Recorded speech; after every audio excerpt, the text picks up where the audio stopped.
Welcome to Armchair Expert. I'm Dax Shepard, and I'm joined by Lily Padman, just fixing her blouse. That's right, and I wore it for this very show. You did? It's a Mickey Mouse. Did we talk about Mickey Mouse a lot? I'm Minnie Mouse. Oh, yes. Oh, no, course. I thought you meant that for was specifically Lupita. Oh, no. But when I wear these things, I do hope people are putting two and two together. Well, people have been picking up the things in the background, like the mice. Oh, good. They're in them, of course, they want a more 360 in-depth view. tour. But people have picked up that that's your grandma, your hot grandma. Yeah. And the mice. So slowly. Have they seen Taylor on a I'm not seeing a lot of comments on that. That must be buried in the shot or something. Okay. But today's guest is Lupita Nyong'o. She is an Academy Award-winning actor. She was in 12 Years a Slave, Black Panther, Us, A Quiet Place, Little Monsters, and now, well, not now, but September 27th, The Wild Robot, which is an animated movie based on the cutest series of books that we read in our house about Roz, a robot who develops a heart. That's our favorite robot story, isn't it? We love it. Should the robot join us for this intro? It feels apropos. Please watch The Wild Robot. Roz is a distant cousin of mine. We were assembled in space and shipped off to different planets. Oh no, they're long lost. Yeah. Sad. I miss her, even though I've never formally met her. But I know we share a circuit board. Oh. Please go see The Wild Robot 9/27. Oh my God. Cool. He doesn't do good at plugging things. No, he doesn't. He starts to fritz out. Yeah. He's not programmed for Listen it. to it wherever you get your podcasts. Uh-oh. Yeah. Yeah, he didn't like that. No one can say that. I was on The View last week. Couldn't be said. Wherever you listen, you couldn't Yes, be you do. said. You say, listen anywhere you get your podcast. Nailed it. You nailed it, but you're in the space. On these other shows, when they had to say at the end, check out Armchair Expert. Oh, sure. A lot of it was rough. It was marbles in a lot of people's mouths, and I understand. Okay, in addition to Lupita having The Wild Robot out, she also has a really, really well done podcast called Mind Your Own. That's extremely well produced, and I really, really like it, genuinely. Yeah. So check out Mind Your Own podcast and The Wild Robot. This was a really fun interview. I really liked getting to know her. She was very cool. Me too. There was a lot there. Yeah. Yeah. Please enjoy Lupita Nyong'o. He's an armchair expert. He's an armchair expert. He's an armchair expert.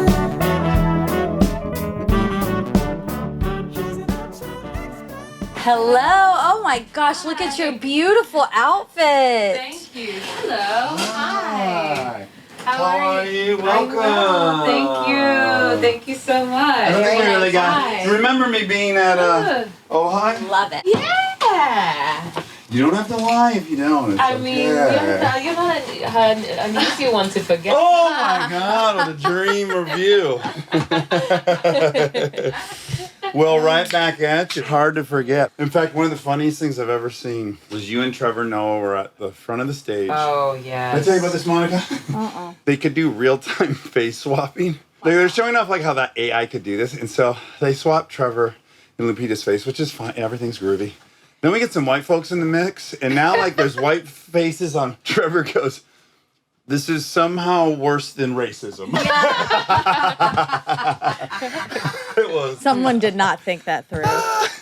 Thank you. Yeah, it was great. You don't have to wear those, and you can wear those. Okay, so great. Totally if it's up to you. interfering I with like your to wear, like, radical one. hairdo. Okay. Yeah, keep one open. Yeah. Yeah, now that you're recording a podcast, have you found that you have a whole setup you desire? I recorded that podcast all over the world. It happened over the span of a year, and I was moving around. But this is goals. Well, it's not very high tech, but I do think we have a vibe in here. Yeah, you do. And you're at home, I'm which at is home, lovely. Yeah. Good and bad. I'll tell you the bad part. If I have to be on set and it's an hour away, I will always be very early. If set's 5 minutes down the street, I'm going to be late because I think I have so much time. I'm late always. Wonderful. You weren't today. It's across the board. I'm not today because Yes. I had someone pick me up, Yeah, and that's that's always better. If I'm driving, I'm in trouble. I've gotten to be so late too. I used to be early and it's messed with my identity. Oh, yeah. What happened? I guess I got too big for my britches.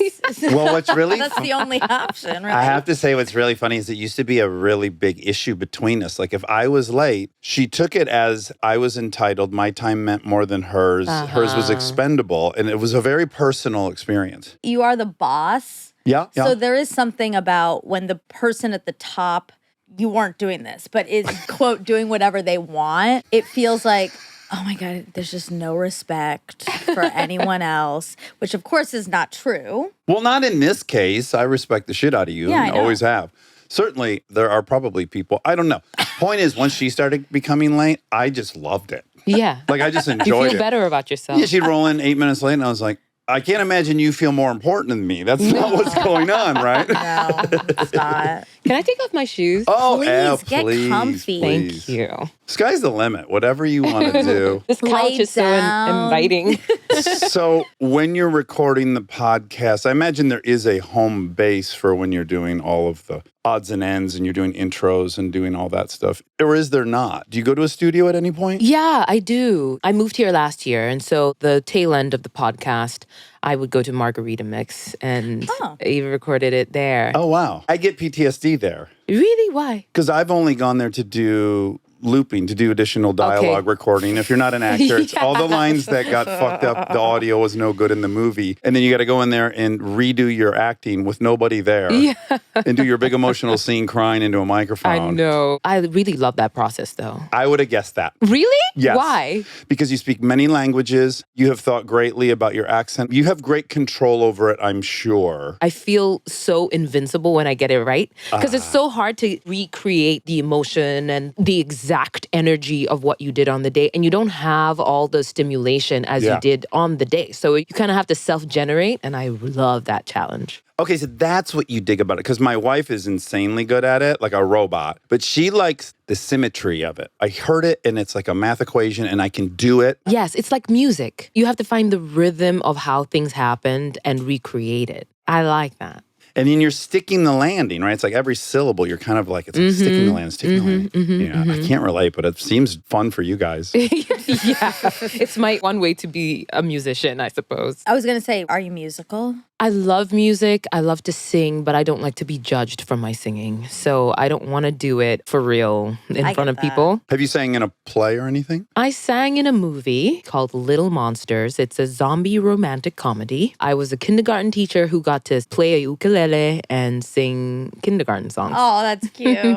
I could hear you say ukulele again. That was pretty I great. love that. I also don't know if we can go on any further without me knowing who makes that skirt. Ooh, I actually don't know. Your outfit is so cute. Oh, it's Stod. I like that brand. You know Yeah. about that I brand. do. Monica's a fashionista. I knew you were going to come looking just absolutely perfect. And so I was like, I got to look cute. But then there was a leak in my apartment. Oh, There's another a lot water going leak? on this Oh, morning. okay, Yeah. wow. I will only look okay. You look lovely. We'll get to the fashion aspect of your life because it is a big aspect of it. Yeah, I do wonder how one enters into that fray and then does it successfully, especially brand new. First movie out, you're going to the Oscars, you got to deliver. It's a lot of pressure. Yes, it's not easy to start with an A. Maintaining an A is always going to be harder than achieving it. That was my fear. So yeah, you probably did it both on the acting front and the clothing front. But we'll earmark that and get to it. Alrighty. Okay, so I think it's really apropos that we would go through your whole history, even more than normal, because in addition to talking about The Wild Robot, we're going to talk about Mind Your Own, which I listened to this morning. It was really fantastic. It's very, very well produced. I don't know who puts it all together. Snap Studios. Snap Studios, good job. But of course, your own personal story is really front and center in the podcast. So I suppose lots of people know this. I didn't. But born in Mexico, counterintuitive from the outside. Well, that was the reason I was born there, because my dad was a political activist. There was a lot of stuff going on and his life was in danger. And so he went into self-exile, and he had a friend who had connections at a university there. He was a professor of political science. And so he went into self-exile where no one would look for him. No one's looking for a Kenyan in Mexico.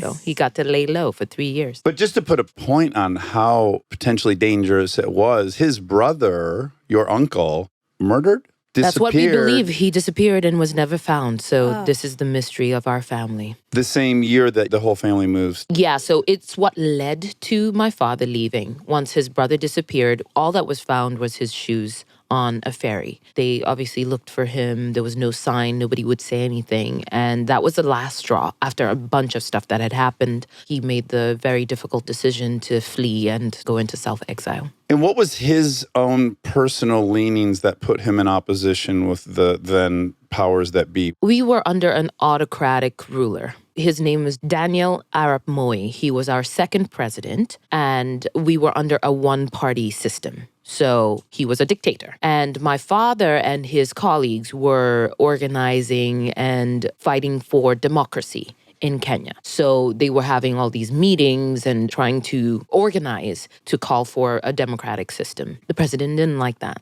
I can't imagine he did. Yeah, so he endured all sorts of detentions and torture, and the president was hell-bent on stopping any sort of opposition to his ruling. And you're one of 6. How many of you were around I'm second. So at the time that my dad fled, he only had one child. your older brother? I have an older sister. You have a brother that teaches at Yale? No, that's my cousin. Oh, it's your cousin. Yeah, that's my cousin. That's Easy my mistake. Because I was like, he was born much earlier than you, maybe 74. So my presumption was like, oh, clearly. That's my father's brother's son. Oh my God, the one we just spoke of. Yes, Oh my Tavia. goodness. Tavia Nyong'o. Yes, he's a professor at Yale. He was at NYU and now Yale? Yes, that's correct. Wow. What does he How teach? impressive. Performance art. Oh, cool. Performance studies. And African, Performance studies. Let's Let me get get it that right. right, please. with some specialty on the African diaspora. Yes. Oh, so cool. You know more than me. Hopefully you'll know more about my family than I do, and this will be very complimentary and symbiotic.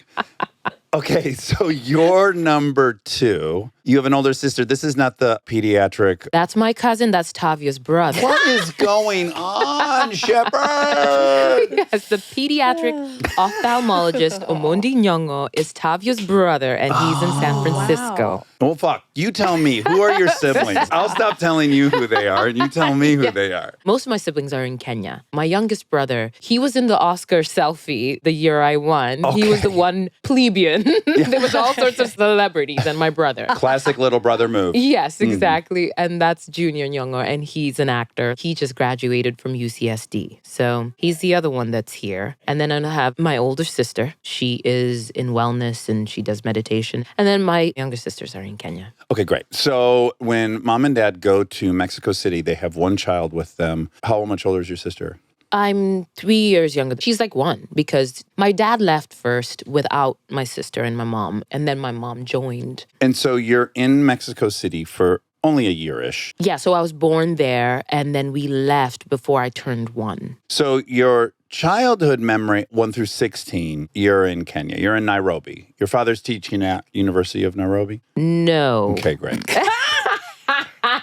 Hold on one second. At least these are all really positive mix-ups, right? I love these. Yes.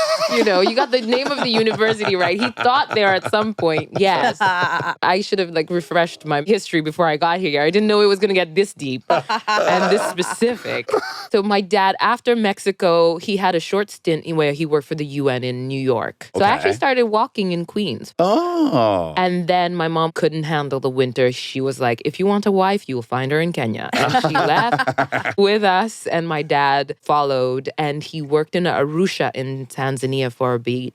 And then at some point came back and was working in Nairobi. And I don't know, you probably know more than me at this point. Everything I've said has proven been to know wrong. half. Yeah, this is probably my lowest batting percentage of any interview, but that's okay. There's time to go. Was it then back to being peaceful? No. There was a coup at some point. When it came back, there was still the same autocratic ruler. he was teaching, but he went right back to his activism. So I grew up in a lot of political tension, but I was also protected from it. So things were happening and then I didn't always really understand what was going on, but he'd get snatched up, detained, tortured. So I spent a lot of time not knowing where my dad was when I was younger. Despite all of it, they still really worked hard to give us a sense of normalcy and stability, even if it was quite tenuous at times. Okay, I hope I have this right because there's a great curiosity underneath of it. You went to an international school while you were in Nairobi? I give up. What'd you read? I give up. Well, yes and no. Your name, what if I had your... What, What's if my all of a name? sudden What's my name, I said Dax? you are, and I just tried to confirm that you were the actor I thought you were, and it's completely Like, wrong. oh. Your name is Dr. Mike, right? That's who we're interviewing it too. Well, no, I went to a Kenyan system school until year 6. And then I went to a British system school. And then I went to Mexico when I was 16, spent 7 months there learning Spanish, and then came back and joined the International Baccalaureate. So that's where the international comes in. Okay. I guess the only reason I wanted to talk about that is I was just curious if your parents had a vision for what your life was going to be. When I hear that they sent you back to Mexico City to learn Spanish, or maybe you instigated that, but then there was an international school, it makes me think they had dreams of you being kind of worldly in some sense. Well, they did. My dad went to school in the US. He went to the University of Chicago. And my mom, she was primarily educated in Kenya, but she also had a stint at NYU. So my parents have always been very worldly. And so because I held a Mexican passport, they were like, you should know how to speak Spanish just to open up the world. That has always been their mentality. The idea that where you're born is not necessarily where you belong. The world is your oyster kind of thing. Yeah. But also in Kenya, it's very common for kids of quote unquote means to be educated outside. Because of that autocratic rule, growing up, there was just a stifling of what was possible in Kenya. So the university, growing up, they were often on strike because teachers were not being paid enough and kids were agitated. So there was an instability in the tertiary education system that resulted in a lot of us going outside the country to get educated. The brain drain is a thing in Kenya. So we all knew that we were going to go out of Kenya to get educated. The question was where. So a lot of times with my friends, we were like, yeah, I'm feeling Australia, maybe Britain, maybe the US. It was just like the norm to go and get your college education outside the country. What was it like going to Mexico City at 16? Well, actually, I went to Tasco Guerrero. I was born in Mexico City, Dax. Sure. And then my schooling. I've never started crying in the middle of an interview, but I do feel like I'm really getting close to it. You're really good at the need for fact checking. That's true. You're really great at creating That's nice. a fact check. Yeah. You earned that section. Yeah, this will go down as number 1. Okay. Oh God, I have so much work to do. Yeah. Good thing you're really doing it It's for a good me, thing which like I know appreciate. my life. You should write her a thank you card will, after yeah. this interview. So the school I went to was in Tasco, which is in the state of Guerrero, which is about 2 hours away from Mexico City. And what was the vibe there? How different did you feel? I was a complete fish out of water. To be so other was tough. Yeah. I bet. I got to add something, and I'm sure that everything about your looks is loaded for you. I have your children's book. We've read it to That's our wonderful. kids. Yeah. Not in preparation for this. We had it for a while. I know it's a very big element. You're so striking, too. It's not like you're going to just kind of... You're not going to go under radar. For better and worse. Like, I'm sure it's a double-sided sword, but you're just like really...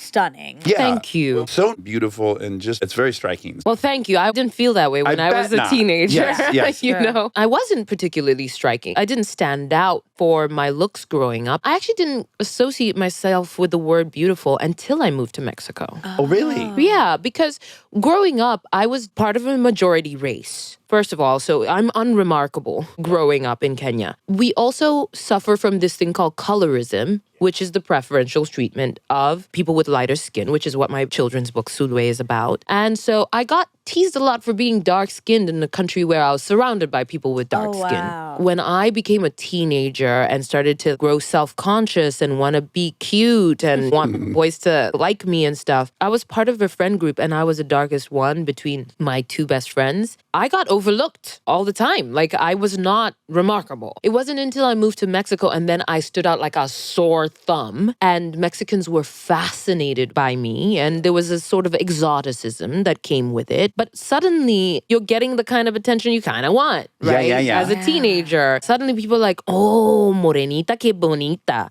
And you're like, wow, okay. I know Suddenly, Bonita's pretty. What was the other one? Morenita is like brown skin, and people would stop me in the street and want to take photos of me, and I'm like, okay, this is kind of weird, but okay, you Was know. it be careful what you wish for? Or Exactly. It's like, Yeah. oh man, I wanted attention, but now I'm getting it all the time. And it's kind of strange because people are rubbing my skin to see whether the color comes out, and people are touching my braids. I had people grope me. That's not nice. No. And so it was odd. It was sometimes unwelcome and uncomfortable, and I can't take it off. And then I have this name Lupita, which is so Mexican. And so I'm in a little town with 40,000 people. So once people learned my name, I remember taking this walk to school, which was about a 20-minute walk, and all the builders would just yell my name. Oye, Lupita! Buenos dias, Oh buenos my dias. God. By the way, all way to great training school. for being famous. You didn't know it at the time. I did not know it. I just simply cannot hide. And there's nothing I can do about being one of two Black people in this town. But it also really boosted my self-confidence. I met this photographer that wanted to photograph me, and that had never happened. And suddenly I was the subject of his camera, and the way photographers, they shine you and they're like, Yeah. yes, beautiful, beautiful, beautiful. And that word was being showered on me in a way that I'd never had. So Mexico was a time when I really stepped into myself and I learned to dance. I just got rid of my self-consciousness. How quickly did you pick up the language? On a scale of 0 to 10, 10 is impossible, 0 is way easy. Because I grew up speaking more than one language, I definitely feel like I was up to the challenge. But I remember that first month being there and just feeling stupid because I couldn't say simple things. I remember this moment where I saw a sunset and I was like, I just wanted to talk about it and I couldn't. Yeah. Oh, yeah. So the dictionary became like my Bible. I would like go through these moments of feeling tongue-tied and then run to a dictionary and find out the word for sunset, and then I would hold on to it for dear life because I need it for the next time. ¿Cómo se dice sunset? Yo qué sé. No me acuerdo. Still got it. Can't remember. You're like, good thing I'm beautiful here because I'm also stupid here. You gotta have something. Yeah, you got to have one or the other. Yeah, today I've forgotten how to say sunset because I no longer need it. What if you're just pointing at your face trying to explain? Like, I saw this fine. sunset and it was like, Yeah.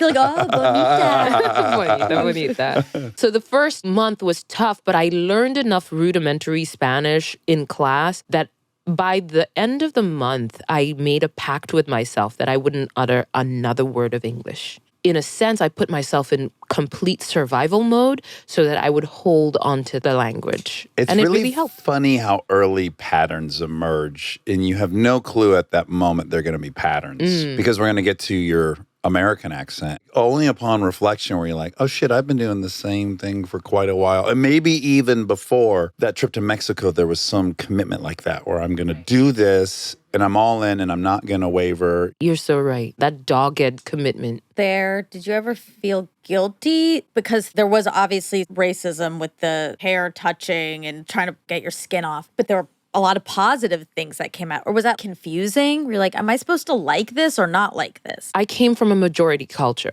So I had not experienced American racism, for example. Right. You probably don't have that button installed. I don't the have same it. way. I understood that I was a foreigner, and I understood that these people didn't have any sort of interaction with Black skin. But I didn't have an inferiority complex about it. This is how they're responding to me because they're ignorant as to who I was. And for me, I would take that sort of racial reaction to outright discrimination. And I did experience outright discrimination as well. Like I remember it was hard for us to find a place to live because they would take one look at us and say, oh, the place is taken. There was fear that came with us being so different. So I didn't care for that.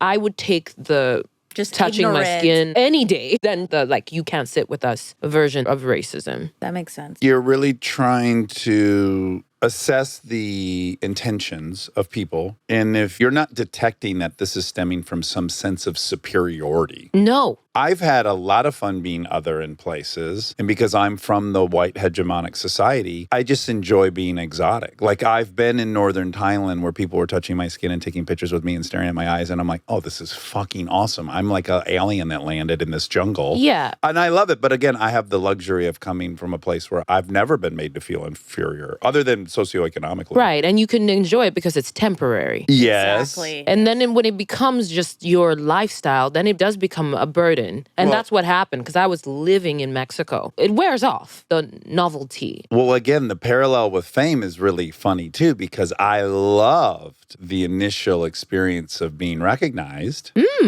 I've been working for 9 years in this city trying to get work and couldn't. And then it happened. And then people were Right. seeing me and it was a proof that I was succeeding. And I loved it. And then I got this very claustrophobic feeling of like, oh, right, but there's no turning it off. I can't exit this body or this face or any of this stuff. If I'm at Fatburger in Austin by myself and 60% of the restaurant's staring at me, why am I by myself? That claustrophobia of that is unique. I don't have any control over it. It's a Right. scary feeling. I grew up with my father being recognized, so I had experienced it all my life. That projection of what people need from you, you can't ever really fulfill their expectations. So I don't think I ever went through a phase where I enjoyed being recognized. I didn't not enjoy it. I was kind of neutral towards it. Right. I was like, I understand that it goes with the territory. And I remember with 12 Years a Slave, when we began our press tour, I was with the likes of Brad Pitt, who straight up stops traffic, Oh, right? yeah. There's From nothing. like the other city, you can feel him that he's close by. It is Yeah. otherworldly to be around him. So to see people fainting and crying and tattoos, so to observe it. And I was often the one being given the phone to take the photo of Sure. Brad and Michael Fassbender and Chiwetel Ejiofor. So I experienced how they handled it. I remember the first few times someone said, "Can we get your photo?" I was like, "Oh,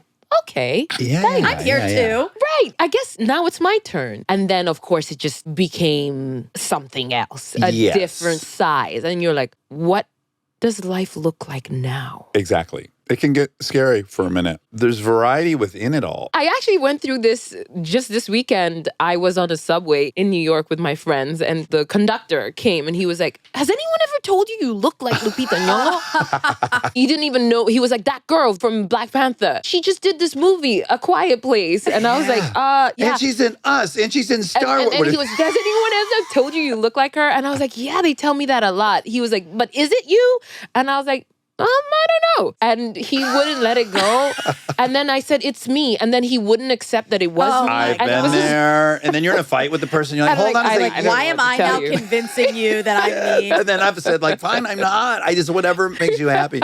My go-to is when someone goes, "You ever been told you look like Dax Shepard?" And I go, "And I smell like him too." Oh my goodness. They're like confused. That's smart. Yeah, I'm they going to kind of try like that. they kind of spin out for a minute, and then you're kind of out of the interaction. Then you didn't deny it. You made them think. I don't know. I you might like want to that. try I'm taking that. notes. Yeah, I'm yeah, taking yeah. notes. Yeah, I smell like them too. Ding, ding, ding. Bye. Yeah. Okay. What were my other Kenya questions? Just fun childhood? Is it fun there? Is it fun in Yeah. Kenya? Was it like a fun? I had a wonderful childhood. Yeah. I grew up with a lot of family. So I have more than 30 cousins on one side. I've named Yeah, 5 of them in this exactly. interview. Yeah. Yes, exactly. Yeah. You know half of them. Uh-uh. So I have a lot of cousins and I grew up with a very close-knit family and I really enjoyed my childhood. Yes, there were some challenging things in it. Ultimately, I'm going to be very interested in you contrasting all these many worlds you've lived in. And so, again, as an outsider who's been to Kenya, looking around the little kids, to me, it seems very frenetic and vibrant. It looks very familial versus I go to some expensive town in Connecticut and I'm like, To me, there seems to be a vibe difference. There's an openness, I think, that I grew up with. an intimacy that went beyond my nuclear family. My extended family is very close and we show up for each other. We do a lot together. I grew up in chaos. Kids everywhere. There was so many people to choose from, so many people to fight with, so many people to side with. Home Alone house. Yeah, exactly. There was always noise, always music. Do you sometimes crave that chaos? Yes, I do. Yeah, and do you feel like it's lacking in certain places you're at? Definitely. I miss having so much family around me. I was raised to allow myself to leave. My mom, I remember once I was feeling homesick and just wondering about what my future would look like. And I called her and I was like, Mommy, do you ever see a time when I move back? And she said, Amondi, you are a citizen of the world. That just gave me permission to choose my home as I see fit. She just reminded me that, yes, I am from Kenya and I will always have Kenya to call home, but I'm not limited to it. Stay tuned for more Armchair Expert, if you dare.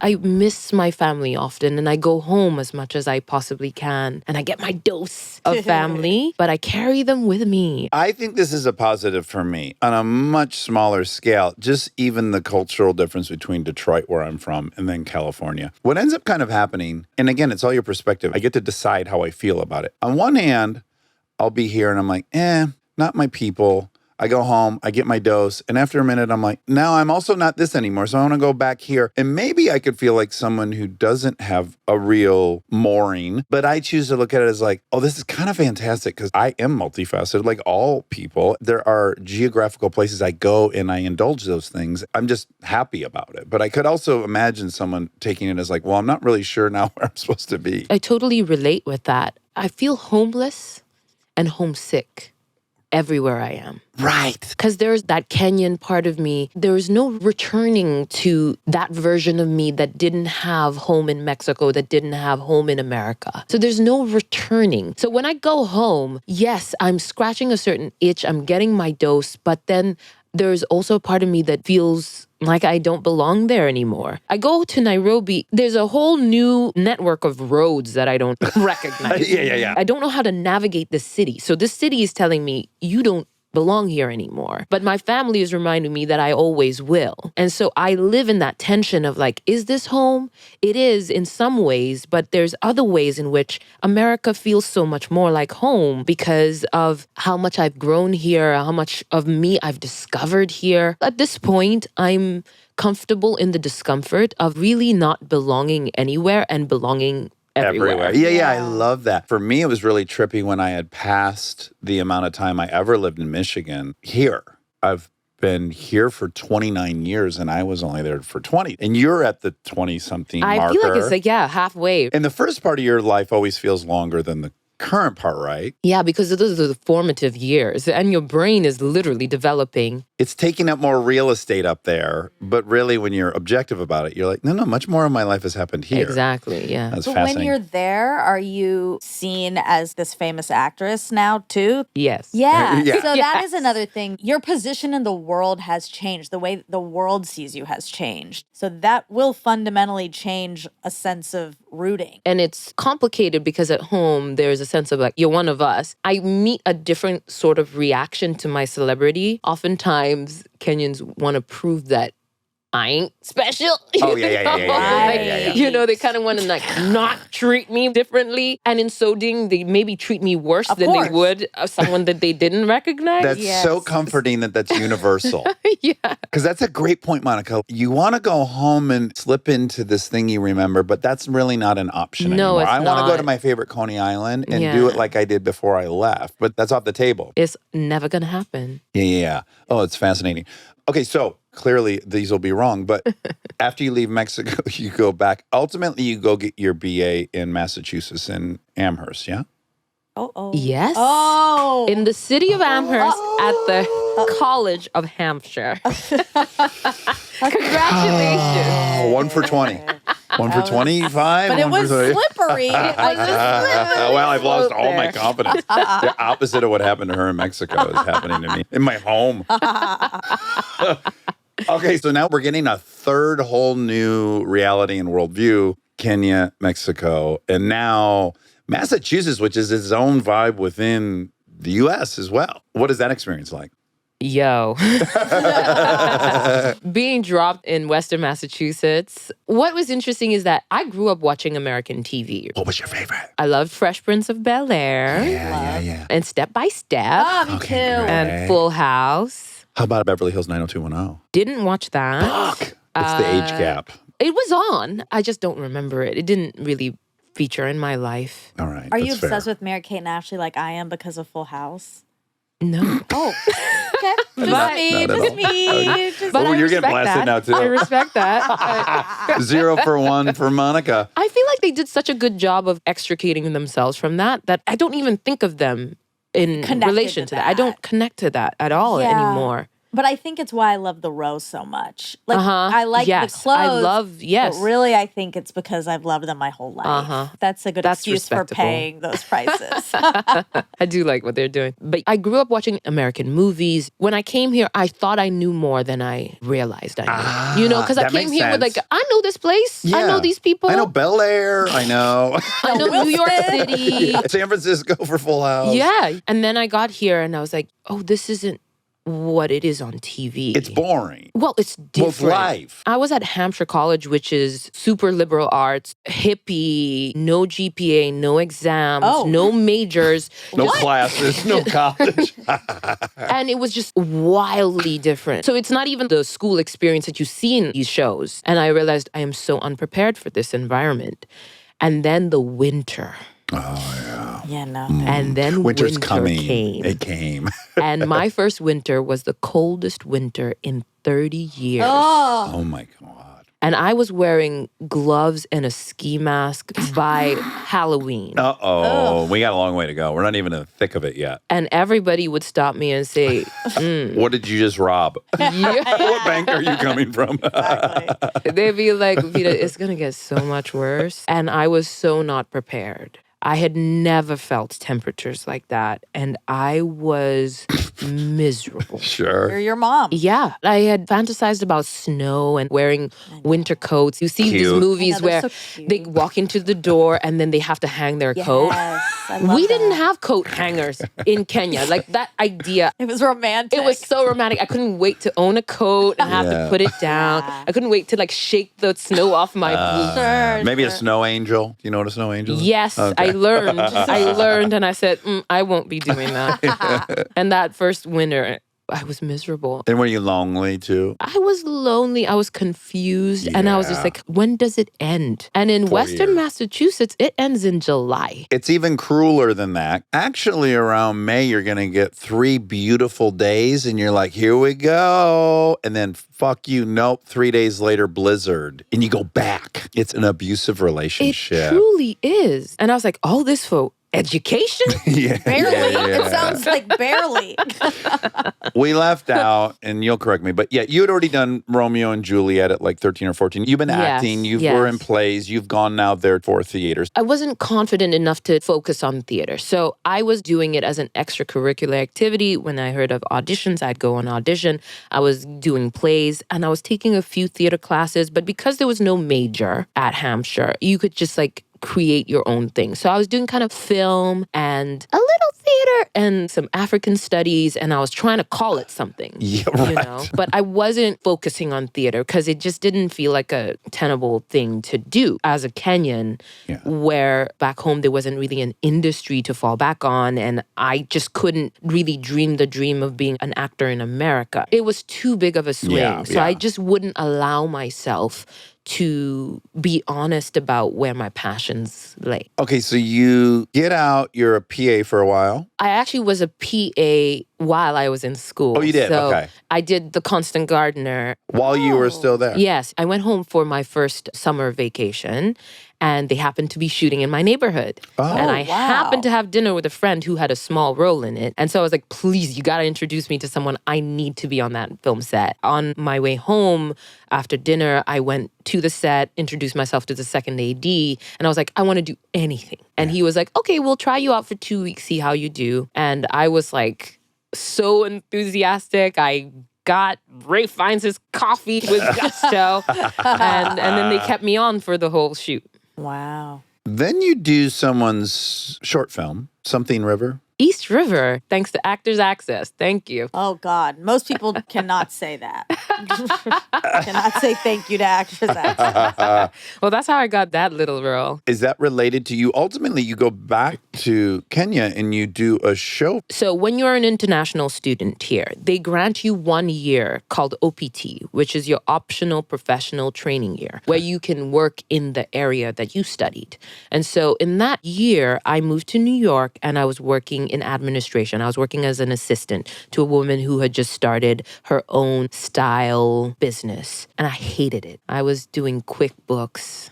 Oh my God. It was hurting my head. And so I did that for 10 months and my visa was running out and it was like, what am I going to do? I was also auditioning for things and that's when I did East River. I realized then that I didn't want to stay on and do this administrative job. I was going to lose myself if I continued to do that.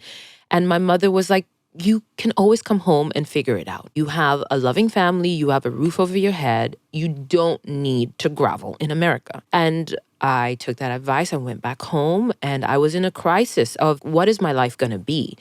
And she gave me this book called Map for Life, which is basically a book that helps you figure out your purpose. And over this Christmas holiday, I sat with this book, asked myself some tough questions.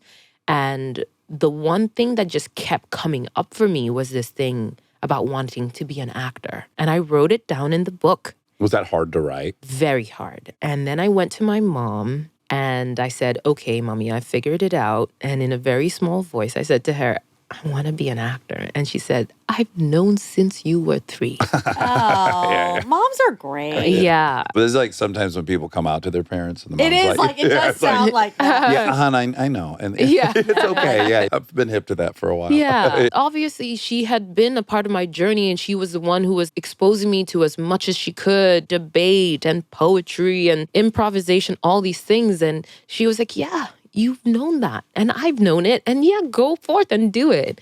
And that's when I decided to apply to grad school because I was like, if I'm going to be an actor, I need to understand my instrument. I'm doing it out of instinct and there's too much against me to only do it with instinct. Can I also be a little more cynical, which is I need some accreditation. For sure.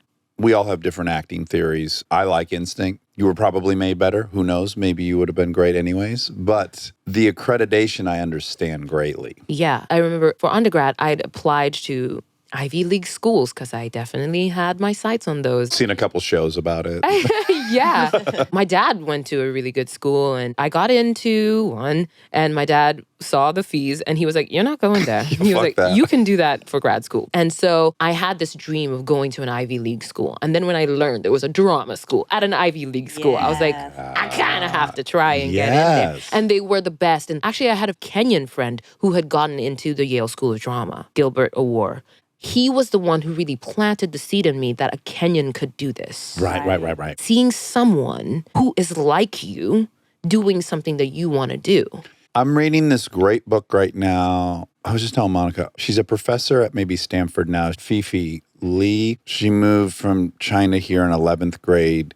And she went to Yale. You know, the amount of work from learning English in 11th grade to get to Yale, her description of what it was like to walk around that campus and feel that history and knowing that, did she go to Princeton? Wherever Einstein was set up there, maybe it was Princeton. Regardless, were you having that experience of like, this is surreal and incredible, or was it not as shiny as that? Oh, it was very shiny. So I always had the support of my parents and my immediate family got my interest in the arts. Extended was skittish about it. Wanting to be an actor is such a, what is that? It's very not frivolous. real. It's Yeah. so frivolous. Yeah. It feels arrogant. And you're gonna It's waste- very impractical. And you're going to waste a trip to Yale on that frivolous thing. You Like, if you're know. going to Yale, Go physics Very- or something. yeah. Well, that was the thing, Damn. though. When I wanted to be an actor, people were like, "Pff, whatever. But when I said I was going to Yale to become an actor, okay. I know. then people were like, oh, whoa, wait a minute. If Yale has actors, then okay. Sure, So I sure. kind of got the buy-in of my community when I was like, I'm going to the Yale School of Drama. I was no longer out of my mind. The Ivy League of it kind of like validated it. And so when I got to Yale, it was amazing to be there. And my cousin had been to Yale, but being there, it's like Hogwarts. Oh, That's my hunch. But then the drama school is like the stepchild. What's the grumpy guy's hinterland. cabin that everyone visits? Hagrid's cabin. Yeah, it's more like Hagrid's cabin. Oh. Yeah, it's kind of like that. I want to go there. Although, what an alumni. We've Yale interviewed so many. dramas. Yeah. Paul Giamatti, right? it's like He was it's just crazy in that Edward that's Norton. the stepchild when it is one of two, Juilliard and Yale Drama, best schools for theater. Now would be a fun time, which again is a part of Mind Your Own. This is when we start committing very realistically. You're like, I'm going to try to pursue acting in this country. I need to have the accent of the people who live here. I've got to perfect this, and kind of that internal battle. I think the most poignant part of that story is like calling mom. I went to Yale knowing that I wanted to try my hand at being an actor, and the best place to become an actor is in the United States of America.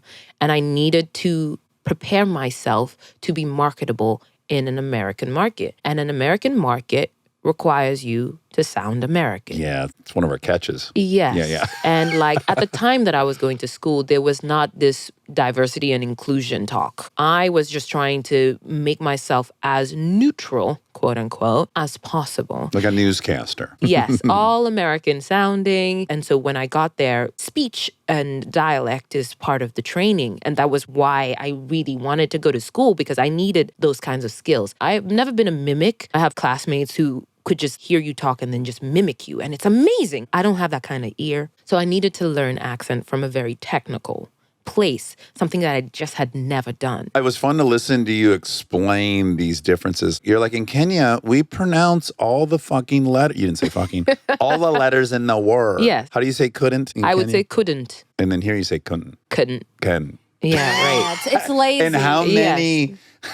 I don't know if we should say lazy. I can say that. You're from here. Language evolves. Because that's like when people call Ebonics lazy. That's not right. It's a I'm not willing judgmental to... word. Yes. But in some of my speech training, they would say, make your tongue lazy Okay. to get there. So they weren't afraid. Yeah. No, Mine used I to be a mean- speech therapist. It is a very provocative word, It right? is, yeah. And so when you think of a lazy tongue, it's just not moving as much. It's not as dexterous. A lazy tongue just moves less. And so when you're trying to achieve a certain American accent, because not all of them have a lazy tongue, it's the different parts of the mouth as well. Your speech comes about with your tongue, the placement of it, your teeth play a role, your lips play a role. There's so much more than just the tongue. So you can have lazy lips too. Lazy lips sink ships.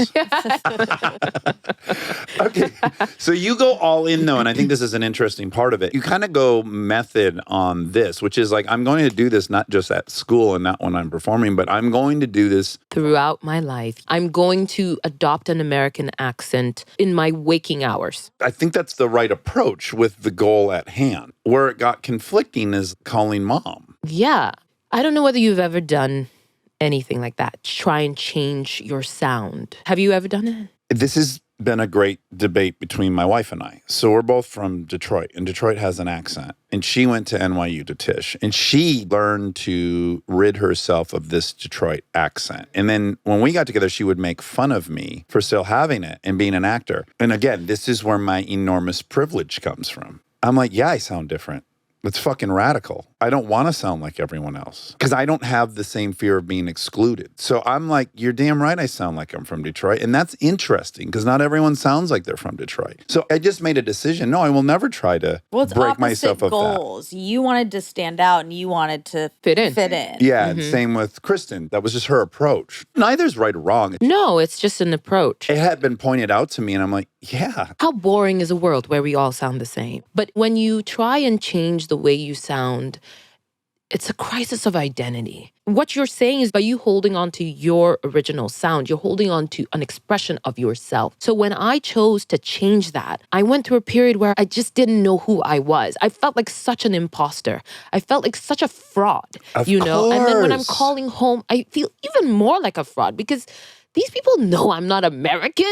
Yeah. And they don't need me to sound American. And here I am talking to my mother, the woman who birthed me, and sounding like some fake ass version of myself. And was there also implicit in that some loftiness? No, it wasn't Because a classist thing at all. Again, this is where, and this is part of what I want to explore when we talk about 12 Years a Slave in 2 days when we get there. Yeah, I know. Sorry, I like that talk. Yeah, you have such a different perspective. If you were Black from Detroit and you went to Yale and you called mom and you were now speaking like a newscaster, there would be this added layer of, do you think you're better than us now? Because you're using the hegemonic accent. That would be a complicated aspect if the same story took place and you were from here. Yeah, I just sound foreign. I sound like the place I'm living. And I explained it to my family. I told my family, hey guys, I'm going to be speaking an American accent, deal with it. And my siblings made so much fun of me. Of course, that's their I was job. the butt of all their jokes. They would like mimic me. Oh, really? I got a whole lot of that. Were you embarrassed? Yes, Yeah. I was very embarrassed. Growing up, there were always people who went to America for like a month and then came back with an accent. Yeah. And we'd be like, come on, Yeah. guys, what are you doing? Yeah. And I remember once my dad's African-American friends came to visit when I was a teenager, and I decided that I needed to sound like them, right? Yeah. And so, yes, there is like an elitist thing about sounding American that I had experienced. And when I was coming to America to live, I didn't want that. I wanted to hold on to myself. And then when I decided I wanted to be an actor, now it became a necessity to sound American. Yeah. So I felt like a sellout choosing to sound American because I had been like you, Dax. I had wanted to keep my Kenyan accent, but I also wanted to be employed one day. Yeah. Of course. So for me, it was a practical choice to sound American, and it did a number on my self-esteem, self-identity. I just felt so lost for a minute there. And my classmates too, they were like, you have such a beautiful accent. It's so sad that you're choosing to lose it entirely. I didn't trust myself to be able to code switch and get the benefits of what the program was giving me. I wanted to get everything. I wanted to just milk Yale for everything so that it wasn't because I didn't try. I think it was the right decision. And I think the identity thing was hard and predictable. And then on the other side of it, you grow and learn. And I don't think you were selling yourself out. And I don't regret it. It was harrowing.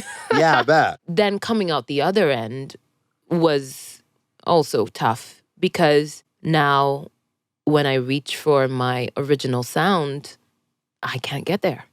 I went through grief for that as well. I went through a lot of grief with my voice. You tell an amazing story. You had a roommate at a time. They knew you as an American accent. And then 12 years comes out and you decide, as I do this press tour, I'm going to return to myself. And I'm going to greet my roommate in the morning. And you try to say hello. And it's just like this crazy abstraction that's no longer your old accent. Oh, that's kind of devastating. Yeah, it was very devastating. I wish to God I could be a flannel and have heard what your hello Was sounded she like. what? I was like, are you okay? Yeah. Hello. Yeah. It's Bob Ugh. Croaky voice. I mean, I assume you probably felt like, well, if I want to go back, that's easy. Yeah, I thought I would always have it. When I'm with my family, I get closer to it. But there's certain things about the American accent that was so hard for me to gain that then I couldn't lose it. Like saying can't instead of can't. Now I can't say can't and not feel like a fraud. Oh, the couldn't and the wouldn't. I beat it out of me. I was so hard on myself and now I can't go back to the way I used to say it. And then you're just like, oh man, why? I did all this to myself. Nobody even asked me to do it. And finding self-forgiveness. It makes me think of like when a golfer has had a swing, like Tiger had a swing, and then he wanted to go to the next level, and he had to break himself of these couple things and learn the new technique, which was laborious, and then he finally gets it. It's like to go back to the thing that you rid yourself of. The muscle memory of it all is in the mix. Yeah.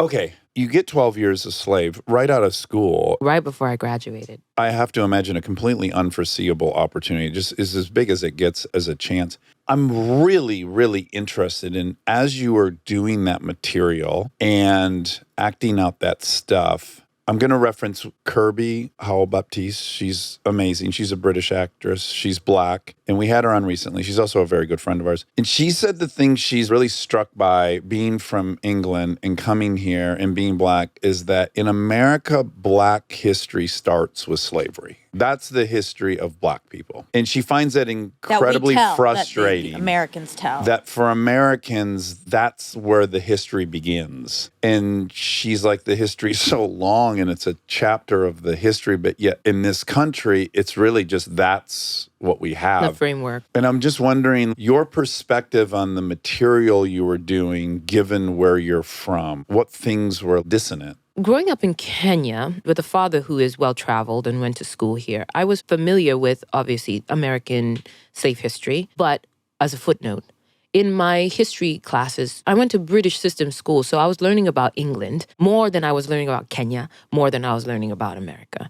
So it was just theoretical, and it was a footnote. I learned more about Reagan and Truman than I learned about the enslaved populations. So I was familiar with it intellectually and just rudimentarily. And I'd watch Roots, so I had that perspective, I guess. But that's about it. So when I got 12 Years a Slave, I got such a reason to delve into the history. And what I discovered, I remember even just when I started, I was like, okay, I'm going to go to a museum and I'm going to try and find ways to like experience this world. And it was before the African American Museum that is in DC now that does such a great job.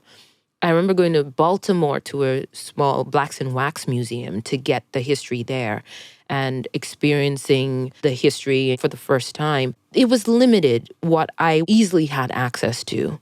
But then I remember getting into slave narratives and like Solomon Northup's story, and there's many others. And it just opened this portal for me and a reason to take that time in history personally. And it made it visceral. It made it immediate. It made it relevant. And then now, having experienced that, I was understanding modern day America so much better. Because when I was an undergrad, Hampshire College was radical. And there was people asking lots of questions about lots of things around the world. So I had been exposed to critical race theory. And now I was coming into a more personal perspective of this history. And it just made it so visceral, so incredibly relevant. It helped me understand my immigrant status. Because without that history and the people that overcame it, I couldn't be here. So it gave me a humility and a gratitude for my immigrant experience in a way that I don't think reading textbooks would ever do. What I would have guessed is that being in Kenya and learning of this thing, it is history. And the markers, Emancipation Proclamation, 1865, and then Civil Rights happened, these things. But I think when you're here and if you're honest, it's like very present. It's current day. It's very current. It's not over. It's not history. The ripple effects are still spanning out. And I just wondered if you could really even sense that in another place, or do you have to be here? I don't think we care. Okay, great. Yeah. It's not my their history. thing. Yeah, it's another We're country. dealing with our own stuff. American history, so what? Yeah, sure. But then when you are an immigrant and you are here and you are experiencing things that are confounding, like being an African in America and being seen as Black in a way, that whole paradigm of race is something that I didn't grow up with. Yes. I didn't have to think about my race on a daily basis, Right. in the same way. But here, it means something. And here, nobody cares that I'm a Luo, which is my ethnic group. In Kenya, everybody cares that I'm a Luo. So there's other 11% delineations. of the population. I learned that today. Wow. There's other delineations, right, Yeah. that identify you in Kenya. Class, religion, ethnicity. In America, race is such a big part of one's experience. And when it's thrust on you, there's so much to catch up on. The assumptions that are being made. I remember being in an independent cinema class and I did an assignment. We didn't get grades, but we got notes. And my teacher said, you need to go to the writing center. So I went to the writing center and the woman looked at my work and she was like, why are you here? The teacher said that I need help with my writing. She was like, you write better than anybody else who has come through these doors. You need to go and ask your teacher why he sent you here. And I went back to the teacher and said, I went to the writing center and she said, I don't need to. And he was like, the man hadn't read my work. And he'd made an assumption because of my skin color that I was behind, that Deficient. I would need more work than the average student. And I looked at my classmates' work and I'm like, the grammatical garbage. errors are out of control.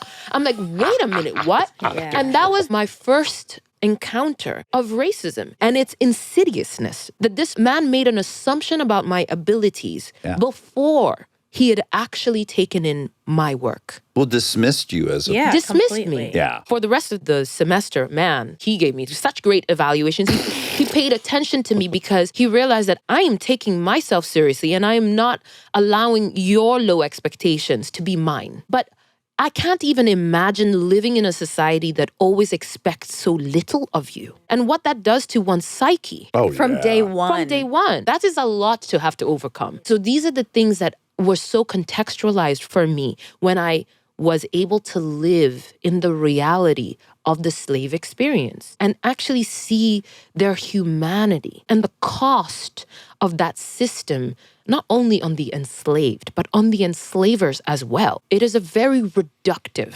system to live in for everybody. Oh, yeah. The darkness that arises from the slaveholders. And I think Steve's movie does a really good job of showing the cost of humanity on so many levels. We just had Eric Larson. He wrote Devil in the White City, and he wrote this great book that's about the lead up to the Civil War. And he does portraits of all these different people that were slave owners and in politics. And you just look at the wreckage of their life. Yeah, all of them had just multiple terrible atrocities going on all levels. Because you're right. I think once you cross that bridge, sky's the limit on what you're going to do. It's like you've already made peace with the fact that you're owning human beings. You've concocted your brain in a way. Yeah, you've contorted it. Other things come easy after that.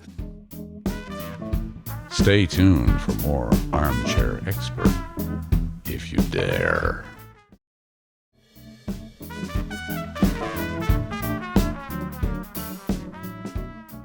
My quick question about having come out and got nominated and won on your debut movie. Yeah. Quick question.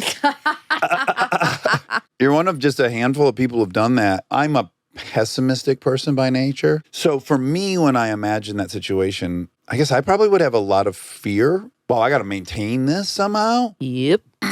Like, And you just came out of college and like, oh my God, so early. Yeah. Oof. Yeah, it's kind of like people's follow-up movies who have these incredible first movies. It's like, oh my God, I got to do this again and again and again. Did you have any of that? 1000%. I spent a year talking about being an actor, talking about how I got into character. That year, I was unemployed doing that. I was fresh out of school. I got paid scale for 12 years. So I wasn't like rolling in the dough. I was going through a lot of like, what next? I was on a visa. I had a sell-by date. I needed to be like out of this country by a certain day. Yeah. One way to get a green card is to win a global award. Oh, really? So when I got nominated, my underlying hope was to win so that I could stay. Wow. Wow. I would have never That's probably thought the of first that. time that's happened. And I didn't utter it to anyone because I just felt like it was too high a stake. So when I won, I realized, oh my God, I get to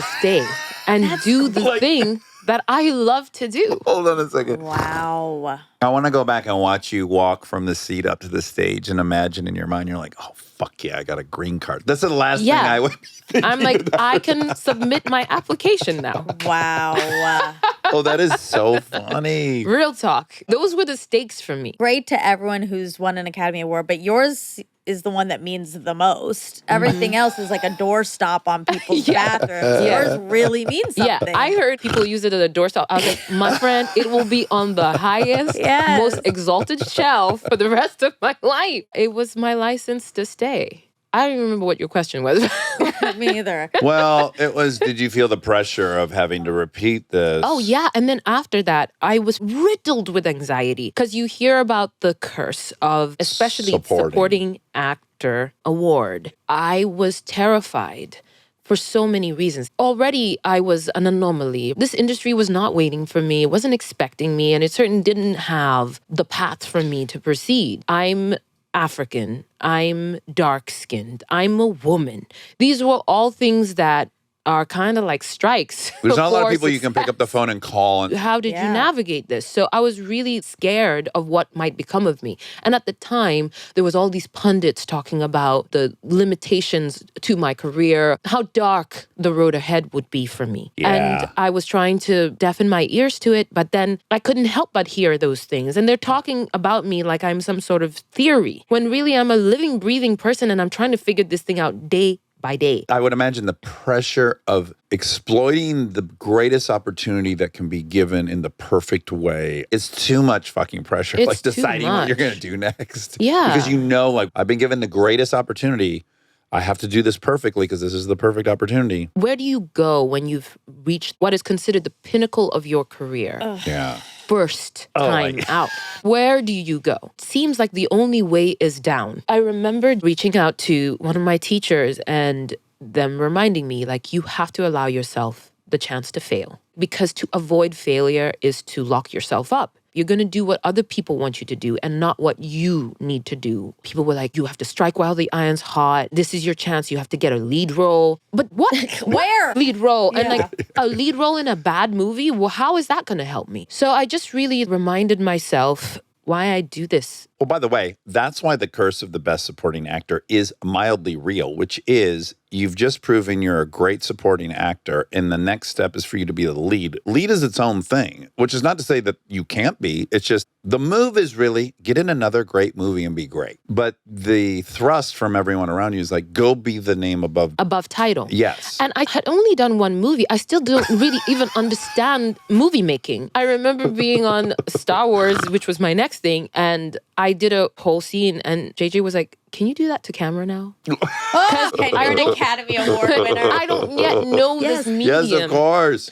You know, Did you I had feel so much to learn. fraudulent? Hell yeah. I Yeah. felt fraudulent, and people are looking at me like I know what I'm doing. I still don't know what I'm doing. I had to give myself that permission to fail on a daily basis. And I still give myself that permission. You have to. Because I didn't want to lock myself up. The reason why I was successful at 12 years is because I allowed myself to be new.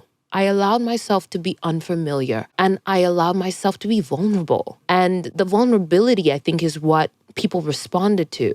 And so to be a locked up actor is just not a recipe for success. And so I needed to give myself that vulnerability. And the thing about being a celebrity is that it kind of cancels out that vulnerability, because now you have to put up your walls, because celebrity is an ego trip. People are praising you. You're larger than life. You're people's heroes. It's ego, ego, ego. And the place I work from as an actor is to set ego aside. I'm always starting new. I'm asking new questions. I'm embodying a human being that I'm getting to know. I can't have my ego in the room. So in order to go back to that work after being introduced to this celebrity, I had to shed myself off of that ego that I have to Well, you equip need myself it. with. Yeah. You have to Yeah, be. it's a part of the job. You must. There's acting and then there's celebrity. And one begets the other, but you can't use the tools of one for the other. And so I had to learn that. Unless you're George Clooney. He can kind of just be famous in things. He's a great actor, but also he Yeah. kind of can be famous in roles out of sight. He's like a bank robber, but he's a famous bank robber. Yeah. That's funny. Yeah, but I felt like I couldn't do it that way. Well, somehow you did it kind of perfectly, because even as I was reading through everything you've done since that time, you're in multiple franchises. Like, you've had a fucking stellar ride. Then doing Us and it being as successful as it was, or just doing The Quiet Place day one and it being enormously successful. So for however you found True North, boy, did you navigate it well, even with that amount of anxiety, because that's seldom done. Thank you. It's about reminding myself. First of all, winning an Academy Award did give me a lot of privilege. It gave me the chance to be able to say no. Having endorsement deals is helpful because it means that I have a little nest egg. I Take your can time. choose. I can take Yes. my time. And I'm so grateful for that. And that was one of the things that I reminded myself and my support system reminded me. you now have this. Use it. Because there's plenty of actors who don't, and they have to take the job because they don't have that They gotta make calling rent. card. But I had it, and I was like, okay, so now I have to exercise the choice. And it's hard because you're an actor. You know the way your brain will play games with you. You've just done an amazing thing, and suddenly now you have time to yourself, and the panic comes in that suddenly it will not happen again. Of course. Will the phone ring? Is that it? Is the best behind me? All those things happen, and I go through that often. Lupita, the biggest stars we interview in between projects are like, well, that was a great ride. I guess I should feel lucky because it's over. Because we're freelance. You don't know whether it's going to happen again, if it's going to be as great. But I think just being comfortable with the fact that the next one could be a failure, and it's okay. Yeah. I am more than my credits. And having really supportive family and other interests outside of acting, I think has also helped me, because then I'm getting a sense of self and a sense of self-worth and value from more than just being in successful movies. Okay, The Wild Robot. Yes. So I have to watch things pretty regularly for guests. And generally, it's hard because I can't be with my family. So when I got the link for your thing, I was like, oh my God, this is The Wild Robot. We've read all these You had. books. Oh my God, they're my wow. daughter's favorite books. Oh, I love that. So yesterday we all watched as a family. And in fact, Kristen's dad and stepmom are in town. So all of us watched it together. Everyone's crying. Oh. Roz, we love Roz. Oh, Roz. Okay, so for people who don't know about The Wild Robot, it's the cutest book series, and it's a robot on a planet of animals who becomes the mother of a goose. Yes. Oh my God, it's so fucking cute. You hadn't read those books? No, I hadn't. They're When they approached cute, me. aren't they? Yeah, I read it when they approached me to play Roz, and I read the first book. I did the audiobook. And I was like, wait a minute, when was this book written? Because it feels like a book that has always existed. Yeah. It's like instant classic. It just feels timeless. Yeah, there's like a quintessential story we like. It is the Tin Man in Wizard of Oz. It's a creature that's not supposed to have feelings in love, getting it. There's been 20, and it always works. I got fascinated in the psychology. Like, what is that? It's so appealing and endearing. Because we all want to be loved and all feel unlovable in some ways, but want proof that we are. We want to project ourselves on things that aren't like us. A tin man or a robot, we don't expect it to have empathy.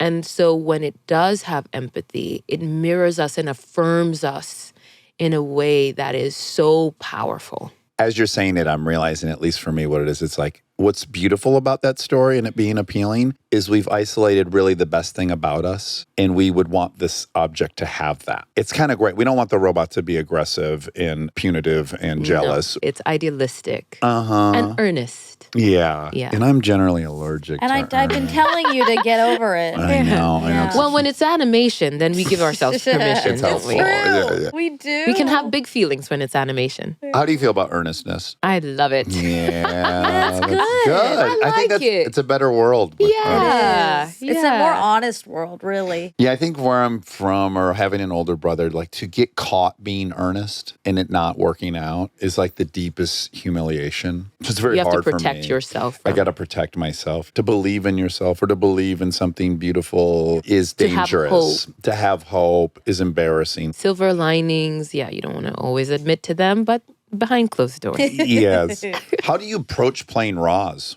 I was very cautious when they approached me to be a part of this, because I realized that making an animation is a long process. I mean, it's years. I was at a stage where I wanted to protect my creative heart, because it's so easy to end up in projects with people who snuff out your earnestness, who snuff out your Dax Shepard well-meaning. types. Yes, Yeah. exactly. I hear you loud and I'm clear. glad know- you made it through this. I work with all my heart. I don't know how to work any other way. I'm very open-hearted in the way I approach my art. And sometimes that can be taken for granted and taken advantage of. And I had been a little stung by some projects, and I was like, I don't want to do this unless it's with the right people. If I'm going to do years of collaborating, I want to make sure we have the right chemistry, that we're aligned on the vision for this. And when they approached me, of course, the script was still in development. And I read the source material and I loved the source material. It was exactly my kind of thing. Now, my question was like, the people making it, what reasons are they making it for? And are we aligned? So I went through a very long process, meeting with Chris Saunders, dating, Yeah, yes. yeah. Having lots of conversations about what their intentions were, where they saw this going, and what they wanted to say with this project. And once I was pretty confident that I was aligned with them and with the message that they were trying to get across, I signed up. And the first thing was really to ensure that we remained true to the fact that Roz is not human. She is a robot, and she's a well-meaning robot. Her programming is to be of help. She finds tasks and she accomplishes those tasks. And the task that she finds on this wild island is the task of being a mother to this gosling. And her goals are to feed the gosling, to teach it how to swim, and to teach it how to fly before the next migration. The risk we were taking was to have her fall into empathy before she had earned it. And so that was one of my things that I was forensic about in the script development process. I was like, Roz cannot be empathetic, but what she can do is mimic empathy. How can she adopt the behavior of empathy in such a way that we as human beings then project the empathy on her? And she's guided. She has a mentor. She has The a mentor. goose tells Yes. her some things. People tell her some People things. tell Yeah, her, yeah, and yeah. she adapts. She has the power of mimicry and adaptation. And so she's able to become a more individualized entity because of that. And because she's programmed for kindness, that becomes her superpower. And I loved that story. So that's how I approached it. Oh, it's so cute. I liked it so much. Thank you. Yeah, it's You really, like really. Ernest. Yeah, oh, I See? do. As long as I'm with my family and there's no bullies in the room, I don't have to protect myself. Yeah, it's really, really sweet. And I love Roz and I love that story. Okay, and then we talked already a lot about your podcast that's coming out, which is Mind Your Own. Would you like to describe it? Because I could do it, but I'll mess up. I would be happy to describe it. Dax. Mind Your Own is a storytelling podcast, all from the African perspective. And I've been working on it for 5 years. Whoa. Really? Yes, it had been a dream that I had even longer than that. I started fantasizing on having a storytelling podcast from the African perspective when I first moved to the US and I got introduced to This American Life. Oh, what a show. That show really made a world of a difference to me being in this new environment. But every episode, you're just meeting one unremarkable person going through an extraordinary event in their lives.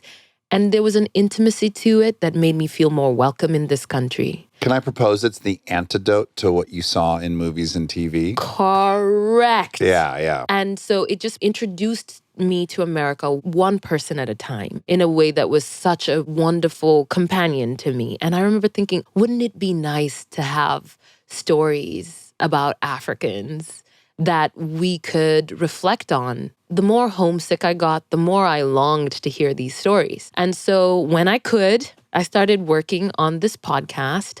I teamed up with Snap Studios, and they did a hell of a job going out into the world and finding stories. That was going to be my big question is in the episode I listened to, there's a man living in Germany who is from Ghana. Randomly, some guy asks him if he can play the drums and he lies and he comes home and tells his wife, I lied to this guy and said I could play drums, but he doesn't know what to do in Germany. So he kind of learns the drums. Then they get sent back and then they end up in Canada. Like it's a crazy story. It is. And then my thought was like, how on earth did that come across your desk? It's such a unique and specific story. It's Snap Studios. So I teamed up with them, and in each episode, I share a story from my own life, and then I tee it off to a story from an African somewhere in the world. We explore in this podcast what it means to belong, because like we just talked about, home and belonging is something that's very transient for me, and I know it's transient for a lot of people. So we meet Africans who are experiencing homesickness and a question of belonging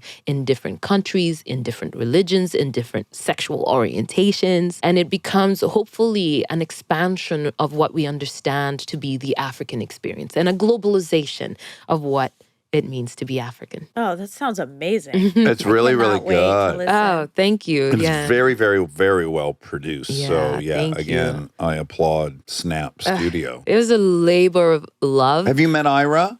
I have met Ira. I bet. Isn't he yes. the sweet? He lives up to is. the dream, Oh, doesn't he? he really does. He was one of the Yeah. people I went to when I finally wanted to start working on this. I really didn't know what I wanted to do. And he took a meeting with me. I was so clueless about the podcasting process. But actually, there is a little worksheet on his website about how to develop a podcast Oh, really? idea. We should read that. And I totally did it. I Oh, totally did it. Me and my good student syndrome, I did it. We should have read that before we started. We should have. Yeah, so I have a lot to thank him for. And I wanted to ask this earlier, I forgot. Because you grew up in an environment where your dad was sometimes taken, do you live with a lot of fear?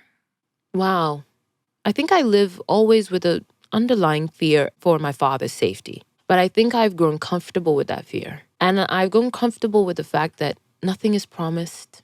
You could lose it at any point. Why worry? So many things could go wrong, but they haven't yet. Yeah. I think I'm a little bit more on the bright side of that. I'm living in the silver lining in that sense. And to wrap up great. Peter's story, her father, he ended up being in the Senate and became a governor. He's currently a governor. He's So currently awesome. a governor. Wow. What a family. The cousins, the brothers, the sisters. High achievers. It's a blessing and a curse.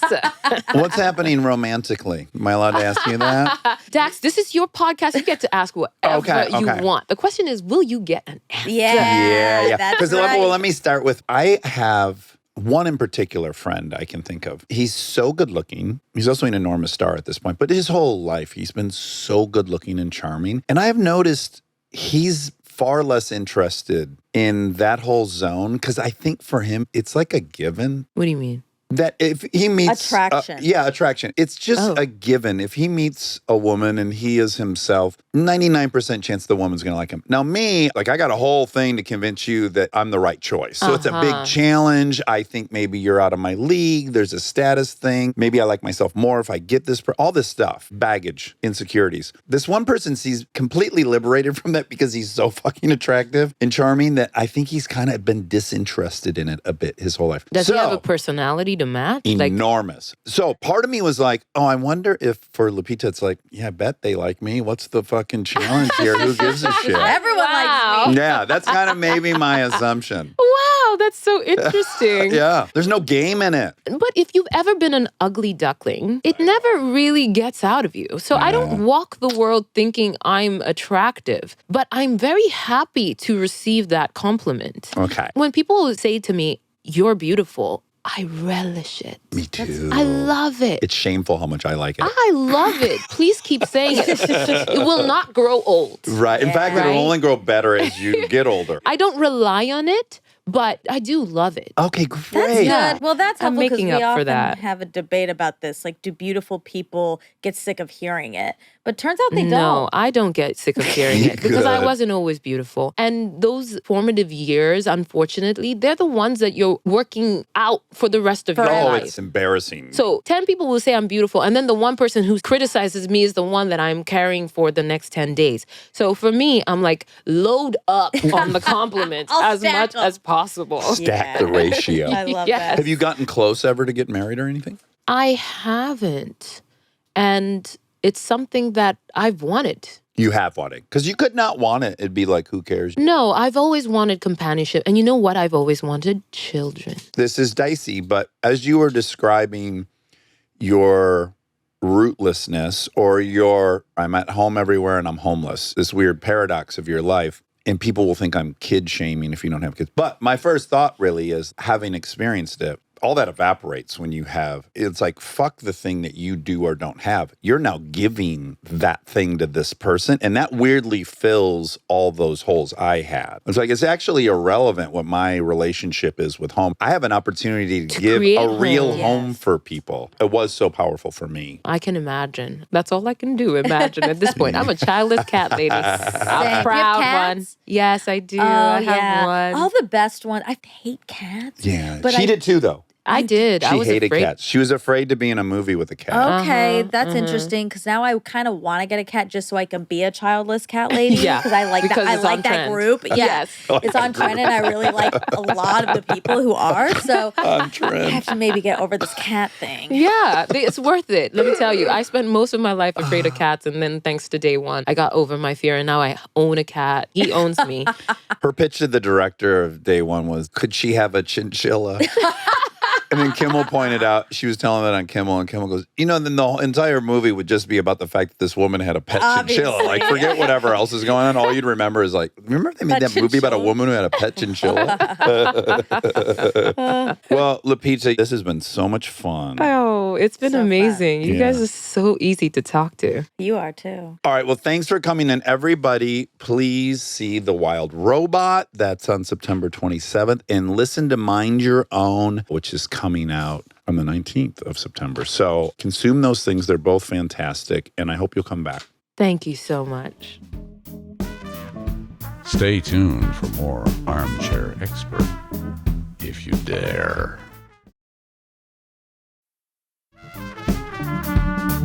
I sure hope there weren't any mistakes in that episode, but we'll find out when my mom, Mrs. Monica, comes in and tells us what was wrong. How do you feel about this air conditioning? It's better. Much better than upstairs, Yeah. and much better than your apartment. It's so hot. Let's get into it. It's very, very hot. Yeah. It was 106 yesterday. Mm-hmm. Tell us about what's happening at home.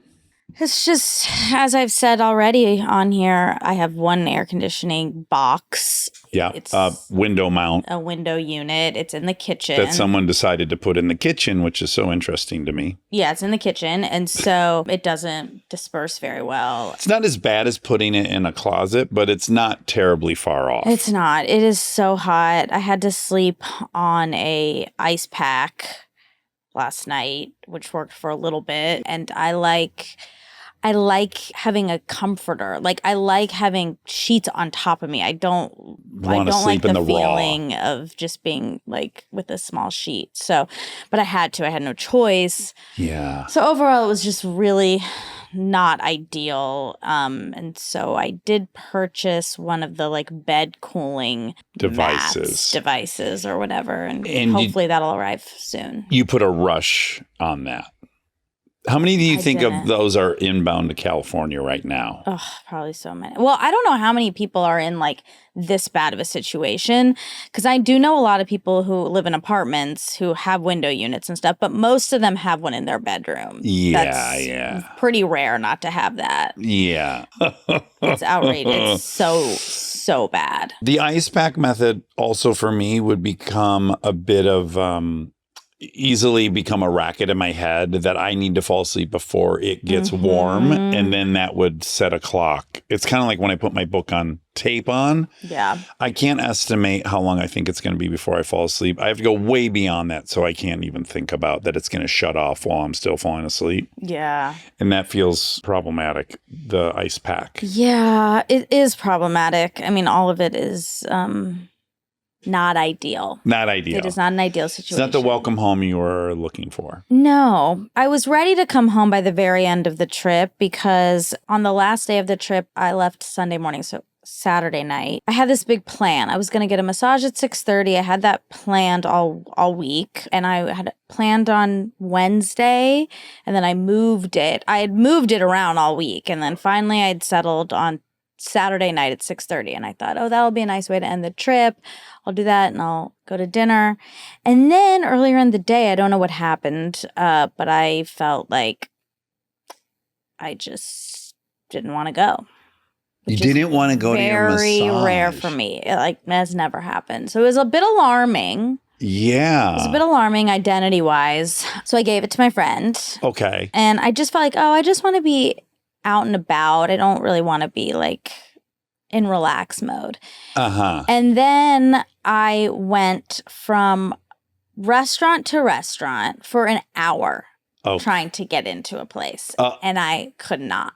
Because every place you wanted to go was very packed. Yes. Because you're going off of a list of really good restaurants. Places I like or know or have been, but whatever. Oh, boy. So by the end of that, I was like, It's time for me to go home now. I'm kicked out of this city. They're making it very clear. They don't want me here anymore. They've had enough of me. Yeah, they're done with me. So she saw her fashion show. She wrote her article. She did her press obligations. Now it's time for her to go bake in her apartment. I was ready to be home. And then as soon as I got home, it was like, oh my God, I got to go back immediately. Like, I can't live like this. Right. You need to get back to the safety of a hotel. So it's a lot. But it'll be fine. The thing will come. The sheet mat food thing will come. The bed cooler will arrive. Yes. And all will be good. Okay. We did have a lot of fun in New York. We did. New York's the best. Oh, we had fun. 2 trips to Emily. Yep. Post the last time we spoke. Yes. What have we done? Well, I saw a play, which is very unlike me. Yeah, you did. And I can't stop thinking about it. Ooh. Yeah, I'm now listening to the music from the play. It's called Stereophonic. I think it won some record number of Tonys. And then Adam, my friend Adam's like, you must see this while you're in town. Finagled me a ticket. It's a play. It's not a musical, but there is musical. And it's clearly, I don't want to get sued, but it's clearly Fleetwood Mac. It's a group making an album in the 70s. They've just had an album come out that is #1. There's 2 female singers and 3 male musicians, and they all harmonize together. And the songs, what I think is almost impossible to do is you could want to tell that story, but how are you going to make music that sounds like Fleetwood Mac? Right. They're so unique and specific. Yeah. And it's impossible. Didn't Will Butler do the music on that? He sure did. Will Butler from Arcade Fire did the music, and it is so Fleetwood Mac. It's almost hard to believe that he figured out that recipe. Sarah Pigeon is playing, again, this is my takeaway, kind of the Stevie Nicks. The Stevie Nicks character. And her voice is just impossible. Wait, so they are singing? Oh, yeah. Because you were watching them record an album. So they go into the studio. The set is... So it is a musical. It's not. Musicals are when they sing part of their dialogue to each other. Yeah, there are variations on it. But yeah, I mean, if there's a lot of singing in the play, I guess I would call it that a musical. They never just break into song in real life. Yeah. They're going into the recording booth, and the stage is incredible because it's like all the board is basically my life for 6 years on Parenthood. I was getting very fun vibes about how much time I did spend in a recording studio. And then beyond that's on downstage, and then upstage is glass, and then the recording space. Which accommodates the entire band at once. And they really play the instruments and they really sing and harmonize. Yeah, that's cool. It really asks this kind of profound and interesting question. I think this is what it was about. Yeah. Was they're miserable, as I think that band was often. Yeah. There's all kinds of inner romantic relationships going on. There's drug abuse. There's addiction. There's all this stuff. And then there's huge success happening. And it's kind of torturous for all of them. And when they do start playing, you're like, oh God, I think it's worth it though. Like the music is, it's the thing we felt when the Avett Brothers started singing in front of us. Yeah.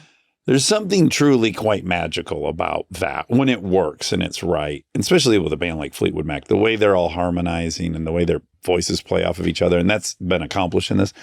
And it's just this fun thought of like, God, though, is it worth it? Is it worth it to suffer? For who? And who's it for? Yeah. I mean, for us in the audience, we're lucky. Exactly. We you just get the fruit of it. We get rumors and we don't care how much. And then also, if you remember, do you remember watching the documentary We Love the Defiant Ones about Jimmy Iovine and Dr. Dre? And yeah, that was great. And so Jimmy Iovine was the producer on those Fleetwood Mac. That's why he and Stevie Nicks ended up dating for a while. Okay. And he was young and bullshitting his way into this scenario. And there's a character that's very much clearly Jimmy Iovine, which is really fun to watch because that person obviously becomes him. Yeah. Yeah, that's cool. Yeah, it was really good. When they sang a couple different times, I couldn't help but cry. There's like something, humans are capable of magic. Aren't they all dead? No. Is anyone dead? Is Stevie Nicks dead? No. Okay. She's with us. I do. I think Mick do Fleetwood. often think people are dead. Yeah, it's kind of your thing. I guess. I say a name and you go, they're dead, right? Well, I do say right. This would be a fun game. You know how the New York Times has all these different games? They'll send you like, put these historical events in order. Have you seen these? Oh, no. I get that. And occasionally there's an email that just says, put these historical events in order. And it's a game. Okay. So there'd be a fun game for you if I just said like 6 names and you had to tell me who was dead and who was alive. Oh, wow. That'd be really Okay. challenging for you. It would be. Yeah. Who's alive from everyone? Most of them. Yeah, Mick Fleetwood's still alive. Good. Christine McVie died Oh, in 2022. okay. Peter Green also died in 2020. Okay. So 40% of the band? Yeah, there's a lot of people Oh, there are. listed in, I think, in one version of the band or another. Well, I guess we'd have to ask them. Only they can answer that question. You took me to an institution. I did. We went to Balthazar. I didn't even know that was an institution. Yeah, it's a restaurant. Yeah. It's a popular restaurant in New York, an institution. I had beef stroganoff for breakfast. You sure did. I thought that was a wild choice. Yeah, I made some wild eating choices. The night before that, I went to my favorite restaurant in the city, but also I think top 3 for me. In the world. Yes. Okay. I love it. It's an Italian restaurant. And I went there. They said it was a 2-hour wait. I was like, oh, just for one, even just for one person. Yeah. And he was like, yeah. And I was like, even at the bar? And then he said, oh, hold on. And so he went, he looked at the bar, and he came back and he said, there is one seat in between 2 parties. Yeah. So that was very exciting. That was a big plus in the single person bucket. Yeah. It paid off in that moment for Mhm. sure. And so I sat down, and there was a man next to me. He was chatting with the people next to him, but he was clearly by himself. Uh-huh. And so we started chatting a little bit, and the bartenders and the people who were serving behind the bar seemed to be giving him a lot of attention or a lot of reverence. Uh-huh. And I thought, who is this person? And he looked about, I don't want to say age. Why not? Well, in case I'm talking about a mystery and I think it might get solved, I don't want to be really wrong about the age. Oh, okay. Older than you? I think so. Okay. I think he was older than me. I Okay. would guess that. We were chatting, and I got the last piece of lasagna, which was a huge deal. The people next to me ordered it, and they were like, oh, we just sold out. And that was me. And yours arrived. Yeah. Oof. Yeah, it was rough Ouch. for them. It was great for me. Yeah. And we were laughing about that. Oh, he was privy to that whole. Yes. Okay. Yes, that interaction. So you And guys had an inside secret kind of. yeah. And eventually I said, after we had chatted, I felt like there was a rapport built. Yes. Eventually I said, so, God, I wish I remember the exact words I said, but I said something like, so what do you do, or what's your deal? I don't remember how I said it, but like, what's your deal? Why is everyone so excited you're here? Uh-huh. And he laughed, but then I did not get a very clear answer. Yeah. And I really was hoping that he would be done with his meal before I was done with mine so that I could get my questions answered from the bartender. Would you have gone as far as to glance at his credit card receipt? Oh, wow. I did To not get a even name. I did not even think about that. I'm So you not need- that good at mystery solving. On your scumbaggery spectrum, you're not as high up as I me. didn't know. I didn't Yeah. think about that, but I like that piece of advice. Yeah. So I did get his name.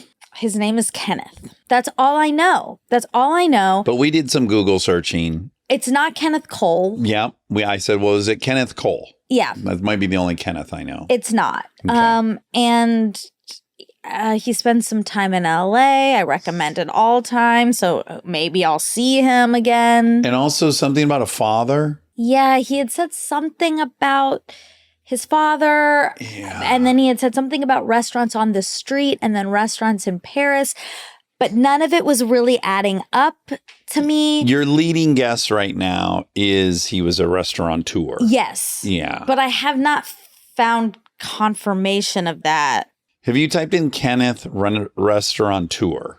I did. But Rob, do you want to try? Yeah. Ken Friedman. I don't know what I'm looking for. Well, exactly. Restaurateur Kenneth. Was he a white guy? Yeah, he was white. Yeah, the guy that's popping up looks too old. Well, this guy was kind of how old? Like 50s. Yeah. What does he look? Can you send me a picture? Kenneth Friedman, yeah. Put it on the. Can't No, do that. don't. No, it's the spotted pig owner, so I would hope it's not him. Oh, wait. Oh, wow. That would be everything. Ken Friedman. Well, that would be bad because he got in big trouble. And maybe that's why he didn't want to talk to me. Hold on. Oh, my gosh. Are we real time solving this? It's not him. Oh, so that's good news, I guess. Although that would have been exciting news as well. Yeah, it's not him. But that would have made a lot of sense all of a It sudden. would have. Because he was being elusive, like Yeah. the blue whale. Unless he got a face transplant. Okay. I don't want to rule that out. Mm-hmm. Anywho, so that was a big mystery that did not get solved. And I would love, like an Anne Mansour, that's a deep cut if you're a longtime listener. What was the name of the restaurant so people know, oh, yeah, I see him in there all the time? Okay, it's called Isodi. I don't really know how to pronounce it. Go ahead and little spell I space SODI. SODI. It's incredible.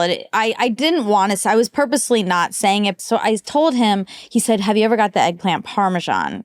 Ding, ding, ding. Me and you were recently talking about eggplant parmesan and you said you'll never eat that. I don't like eggplant. And I love it. And I said, no, I don't. And he said, how about the branzino? I said, no, I've never had that either. And he was like, oh my God, you have to get those things.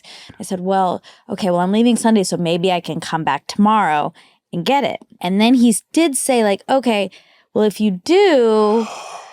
Yeah. I think, well, now I feel weird giving this information because what if all the armcharies go do this? Do what? Oh, say this. We'll just make up some names, I guess. Okay. So he said. Find Carol. He said. Tell her Peter sent you. He said, I think Danielle is working tomorrow. So if she is, tell her Kenneth sent you or says hi or something. Yes. I was like, okay. So, did you find a new one?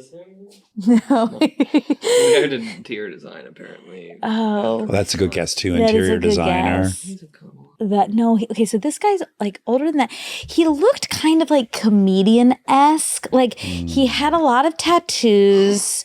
Anyway, mystery is out there. And I'll be the one, obviously, because you don't read comments. I'll be the one that Yes. will probably, if anything pops up. Yeah.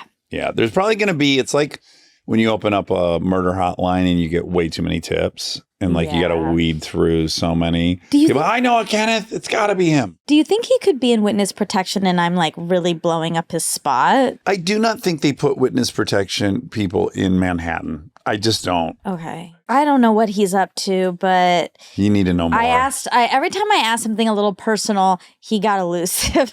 Wow, this is Yeah. intriguing. I know. Did it cross your mind when you were striking out at the restaurants to go there and give the name? No, I'm too scared to do that. You are. What would I have said to the host? I would have said, hey, well, just so you know, Kenneth Yeah. sent me. And also, who is Kenneth?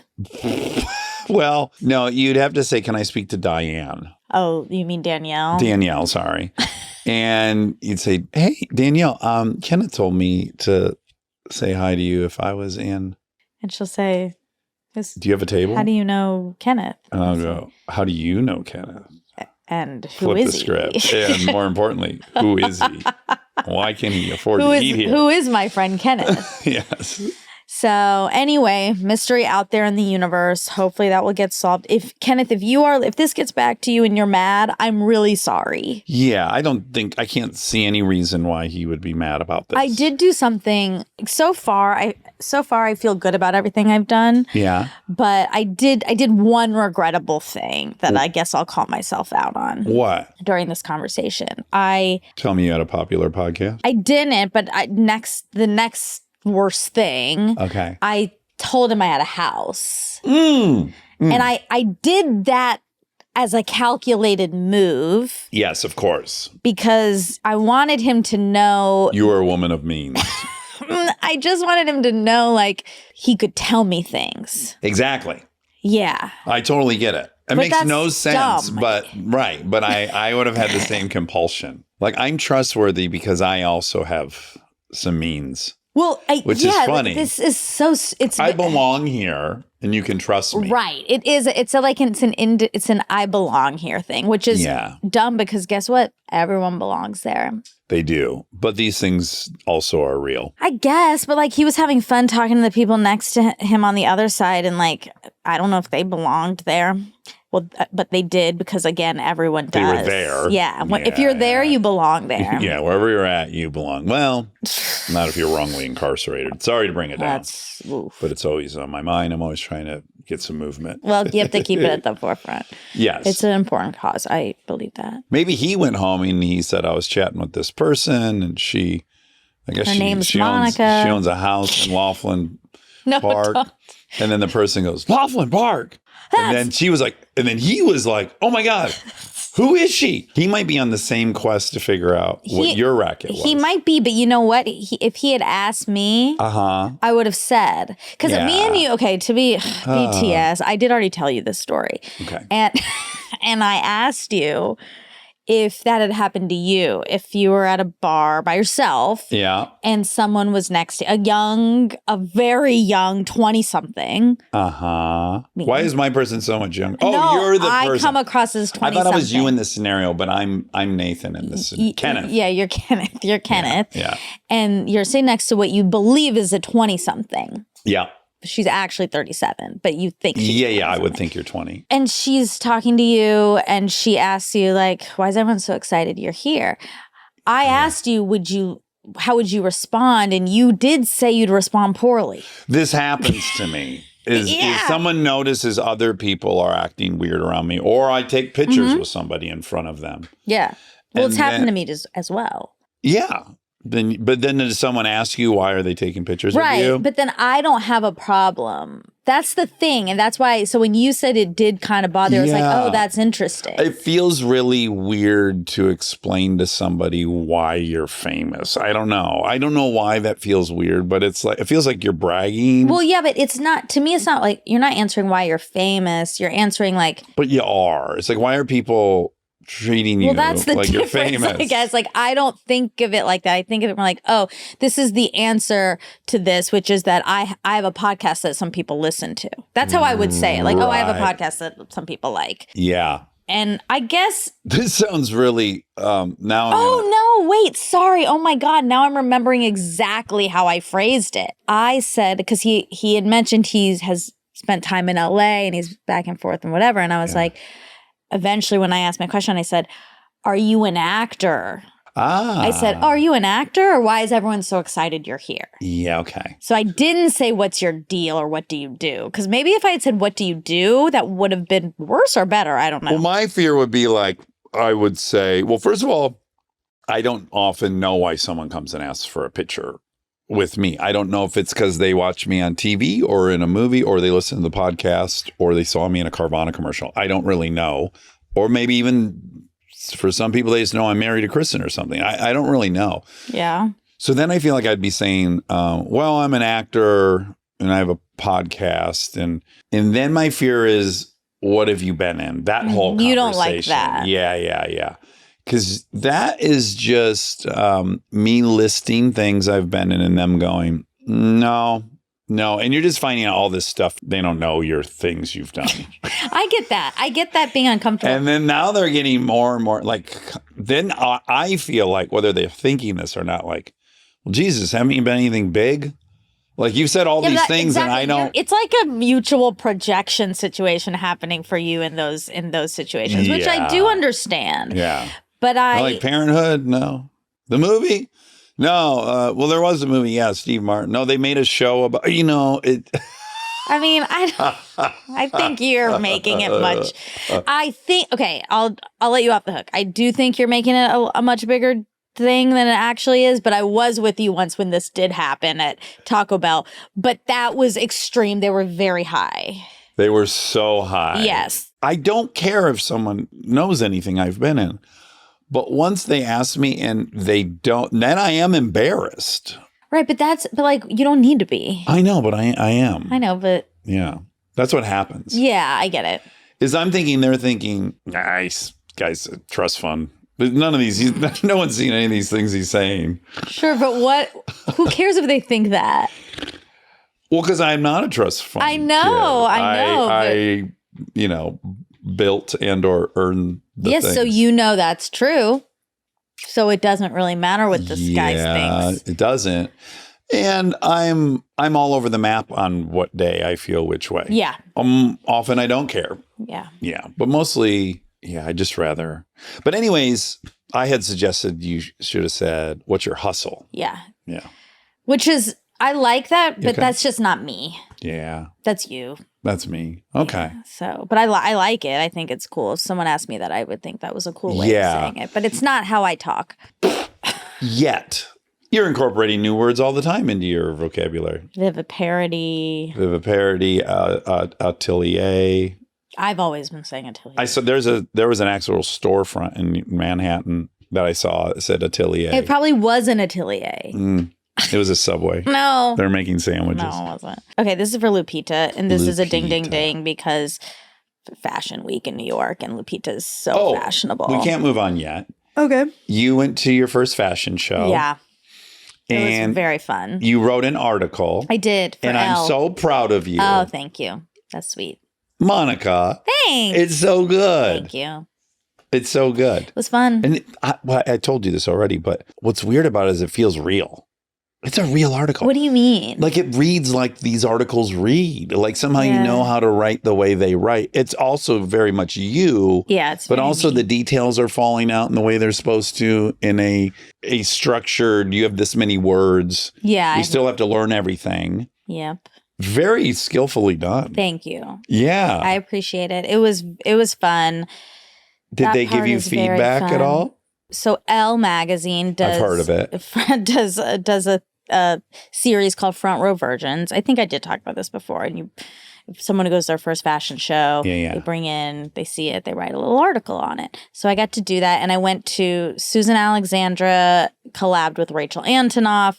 Both Rachel's a incredible. friend. Rachel's a friend of yours. Yeah. Now a friend of yours. Yes, very, very, very sweet. And it was also so fun because it was a dog show. It was like a straight up dog show, which was very sweet because all the dogs were up for adoption. Right. They were all rescues. They worked with these rescues and they were up for adoption. I think a bunch of them got adopted. Well, good. I know. Although, do you think anyone's already like impulse buy? They got swept up in the fashion of it I all, bet. and they're like, "This dog's not as hot as it was on the runway." It was like up close, not as like models sometimes. Oh, Okay. Actors, Like human models. Sometimes up close, you're like, oh God. back up. But the humans that were walking the dogs down the aisle. Were they hot too? You still got to get hot humans to walk the dog. Well, they use like real awesome like New York celebrities basically. So Allison Roman, my friend, my chef, walked in the show. With a dog. Yes. Holding it or dragging it behind. Hers was in a stroller. Okay, that I would want that Yeah. because I don't know how unruly the dog's going to be. Me too. And some people were panicked. I could tell. Yeah. So anyway, it was very fun. And there were a lot of cool people there. I felt very, very honored to be there. You did. I did, yeah. Was Kenneth there? God, great question. Fuck, I bet he was. I don't think he was because I met him after the show and I was dressed in head to toe Rachel Antonoff. Such a cute sweater. It had a bagel on it. Bagel, Oh my everything God. bagel. A lot of people have commented on the sweater and as they should. It's a very, very cute sweater. Yes. But my pants are like these paisley pants. I was really in an outfit. Yeah, you were loud. Yes. Yeah. And I think if he had been at the show, he would have said, "Oh, I was at the show," and he would have been able to tell him. Were you in the front row? I was. Oh my God. Yeah. Were you conscious of getting photographed and stuff? Were you wearing sunglasses the way on tour does? When tour, I wanted to, but I felt like I wouldn't be able to see. It's like hustle. You can't say hustle. You Yeah, can't it's wear not shades me. at the thing. It's not me yet. Were a lot of people in the sunglasses in the front row? No. No one was. It wasn't like, if you read the article, my main takeaway sort of was like, this was a beautiful event and like a really fun event. It was sort of the antidote to what fashion sort of does represent in the city, which is very like exclusive and elusive, like Kenneth. Exclusionary. Yeah, and it's on purpose that way. Yes. And so this was not that, and I thought that was lovely. Yeah. So no one was wearing their sunglasses inside. Were you gifted a piece of the jewelry? I was gifted a purse. You were? Yes. Okay, That's very, very wonderful. cute. And then, when I did the next day, I went to her store. I went to Susan Alexandra's store. I walked there and I bought some jewelry. You bought a bunch more stuff. Oh, and it was so She's cool. like a drug dealer. Take this purse. We'll see you in 5. It's the right move. Yeah. But it was meant to be because she has so much awesome, really, really funky, cool jewelry and purses. She's known a lot for her purses, just like all beaded and stuff. Very cool. But the jewelry, you can do like charms and make your own charm necklace or bracelet. Yeah. But they have initial ones. And so they have the initials, and each initial has like a little like design, I guess, on it. And the M has a mouse on it. No.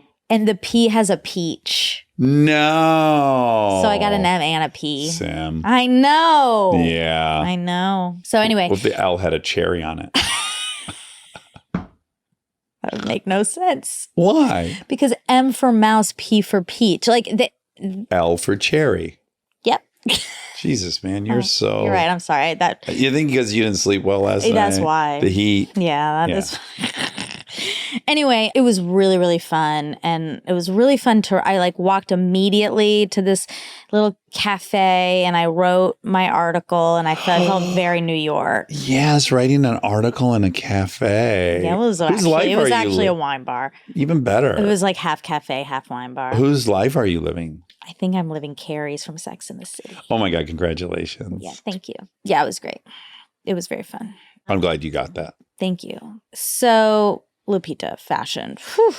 Lupita, she looked absolutely stunning in a very modest, like, one of these people looked acts like perfect. they're not doing much, but everything's done perfectly. Exactly. Perfectly executed. Casual, but flawless. I have considered buying the red skirt she was wearing. Yes, you should. And I think I might. Okay, great. I might You got the pull deets trigger from her? there. Yeah, in the episode she said. So I should order it now before people hear it. It'll Yes. sell Do you want out. to pause and order it? Yeah, I want to pause. Okay, she talked about in college it being so cold, like the winter being so cold. Yes. So I looked up the world's lowest temperature, Okay. which is ironic considering the heat right now. Mm-hmm.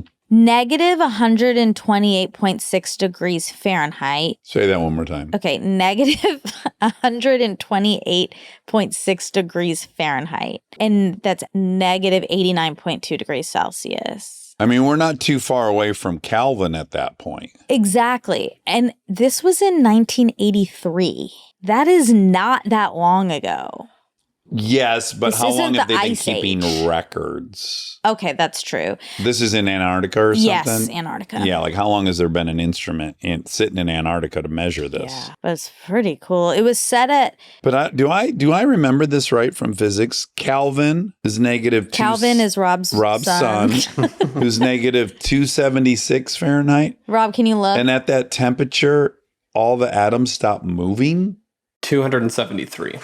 273. Damn it. Why did I get so close? Well, 273. And at 0 Kelvin, do atoms stop moving? I wish just for this moment that Rob's name was Adam. Looking up Calvin. that would be great. Okay, Rob, will you name your next son Adam so that we can make this like And Rob, work? can I call you Adam just for this segment we're Yeah, doing now about yeah. Kelvin temperature? That is, atoms are considered to be essentially not moving at 0 Kelvin. Oh my god. Oh my God. So you're really, playing you're with getting close to fire. time and space stopping. Wow. That's nuts. Mm. Uh-oh. What? This is on Arizona State University.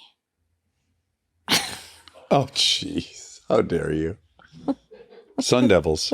Flaky Jakes. Remember how much I like Flaky Jakes? Yeah. Across from Sun Devil Stadium. Yeah, you It's gone now. love it. We don't know who stole from who, Fuddruckers or Flaky Yes, Jakes. it's still up in the air, even though we did look it up and we do know, but we don't know. Yeah. Okay.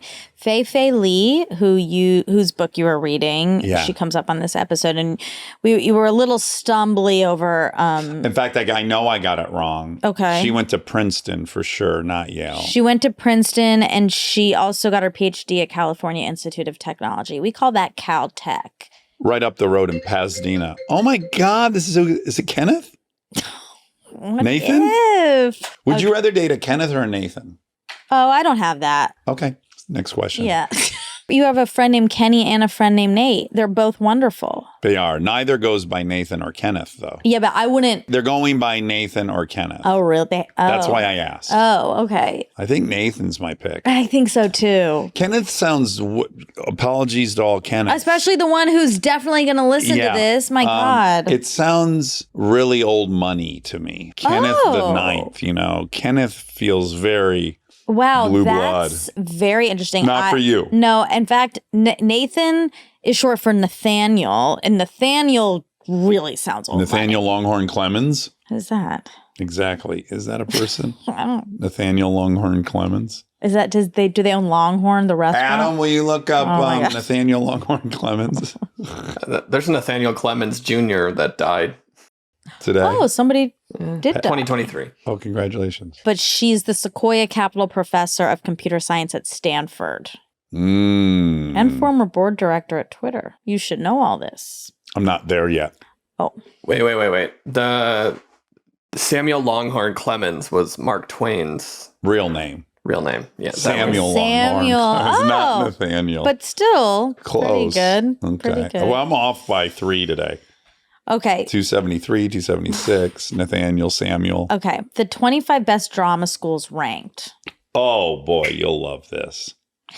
Juilliard, Juilliard. Yale. Yeah. Oh my God. You got to say it effectively. What's the heading again? The 25 best drama academies. Number 1. I already forgot it. No, hold on. My uncle went there. Yeah, I did. Juilliard. Mm-hmm. Number 2. Yale. For some reason, you put an H in front of it. You want to do that. Yale. Okay. What's number 3? I don't know if we're going to make it. I think we'll do top 3. Well, hold on now. NYU. This is fun. NYU. New York University. Tisch. I would like Fancy. to blow through these fast. Yeah, go ahead. Okay. Just try to do a tiny bit of an accent. Okay, I won't. UNC. Tar Heels. That's right. UC San Diego. All right, gang, I'm out on this list. What the fuck? But you're pro Arizona State? Wolf Flaky Jakes. Oh my God. Rutgers. Oh my God. Go I Cards. mean, London Academy of Music and Drama Art, Lambda, that is a big... It's got to be above UCD. It's not. So you're Did the wrong. University It's of- above Carnegie Mellon. Guys. It's above Guildhall, London. Guys. Oh my God, number 9 is the Old Globe in USD San Diego. I mean, look, you don't... Tell me what I don't know. You don't... Look, do you know I've do been you know- professionally employed in show business for 20 years? Do you know a lot about acting schools? I know that I have worked with hundreds and hundreds, maybe thousands of actors at this point. Not in theater. And I've learned of all their academies they've gone to.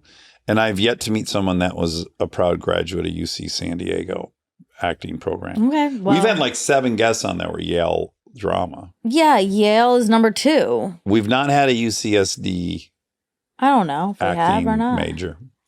I don't know if we have. Okay. I mean, we haven't... You're fun. Let me ask you this. Let's Yeah. flip this because it's always me who's in trouble for rejecting the list. Does that sound right to you? I'm surprised by it, but I Okay. believe it Okay. because I definitely believe 1, 2, and 3. Yeah, me too.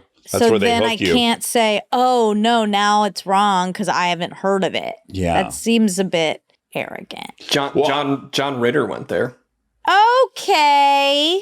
Thank you. That's their last alumni. I'm not saying it's not. Maybe that's where we're getting hung up. When I say, I don't know that I believe that. You said I'm out on this list. Yeah, I'm out on this list. Mhm. Or that squirrels are the 5th smartest mammals. That's on not a what list. It was, but okay. It's up there. No. It's above dolphins or something preposterous. I would need much more investigation before I believed that. Not I know definitively that's not true. Okay. Okay. That's fair. I think you, like all of us, might get stuck on your old information, unwilling to open your mind to new information. Okay. So I want you to do some research on this list Yep. and come back. I would need to see it on many, many more lists. Okay. Brown University, UCLA, Royal Academy of Dramatic Art, Also very fancy. Wow, University of Tennessee, Knoxville. Okay. I'm surprised by that, but I will take it. There you go. American Conservatory Theater, San Francisco, USC, LA, National Institute of Dramatic Arts, Sydney. What about inside the Actors Studio? What's the new Columbia. school? That's not even on here, the new school. Let's just keep going. Columbia University, Case Western Reserve, that's in Cleveland. Okay. What are you giggling about? Nothing. Yeah, what? What? I believe it. Okay. And we still haven't gotten to the new school. Cal Arts, I do know is good. Yeah. Florida State University, Uh-oh. Northwestern, Northwestern is below all those other ones that we, okay. Southern Methodist University, SMU, as they say, University of Missouri, Kansas City, Savannah College of Art and Design, SCAD. Purchase College, SUNY, and University of Georgia. There we go. That's why you I believe made this, that up. Liz. Oh, you did? Yeah, I made that last one up. Okay. But yeah, so And no new school. No. Okay. No USC. Can you major in acting? USC was on the list. Oh, it was? Yes, it was. I can also let me look at one more list. Okay. What was that? Who was That was a Hollywood Reporter. That's high. very reputable. Okay, how about this? This is U.S. News and World Report. We'll do a little crossover. Okay. See if UCSD. Looking for colleges with a drama major. See a list of colleges with drama here to evaluate admission status, tuition, rankings, and more. But no. rankings. Yeah, but that's like MIT is number one. That's just saying. Great drama That's program. just saying that's like the best school on the list that has a drama program. So this doesn't work. Their production of A Beautiful Mind was very believable. Okay. Anywho. Their production of Oppenheimer was also quite believable. Well, they made it into a theater production. Yes. The movie's based on the play that's based on the book. Wow. American Prometheus, Samuel Longhorn No, the Clemens. play is based on the movie that's based on the book. That also could be the order. Okay, the Black History Museum that she referenced in D.C. is the National Museum of African American History and Culture. That's in D.C. Okay, now I looked at notable people who got their EB-1A. That's an extraordinary ability visa. Remember, she said she got her green card from winning the Academy Award. Yes. So yes, you can be an alien of extraordinary ability. Aren't all aliens? They've already gotten here. I agree. Yeah.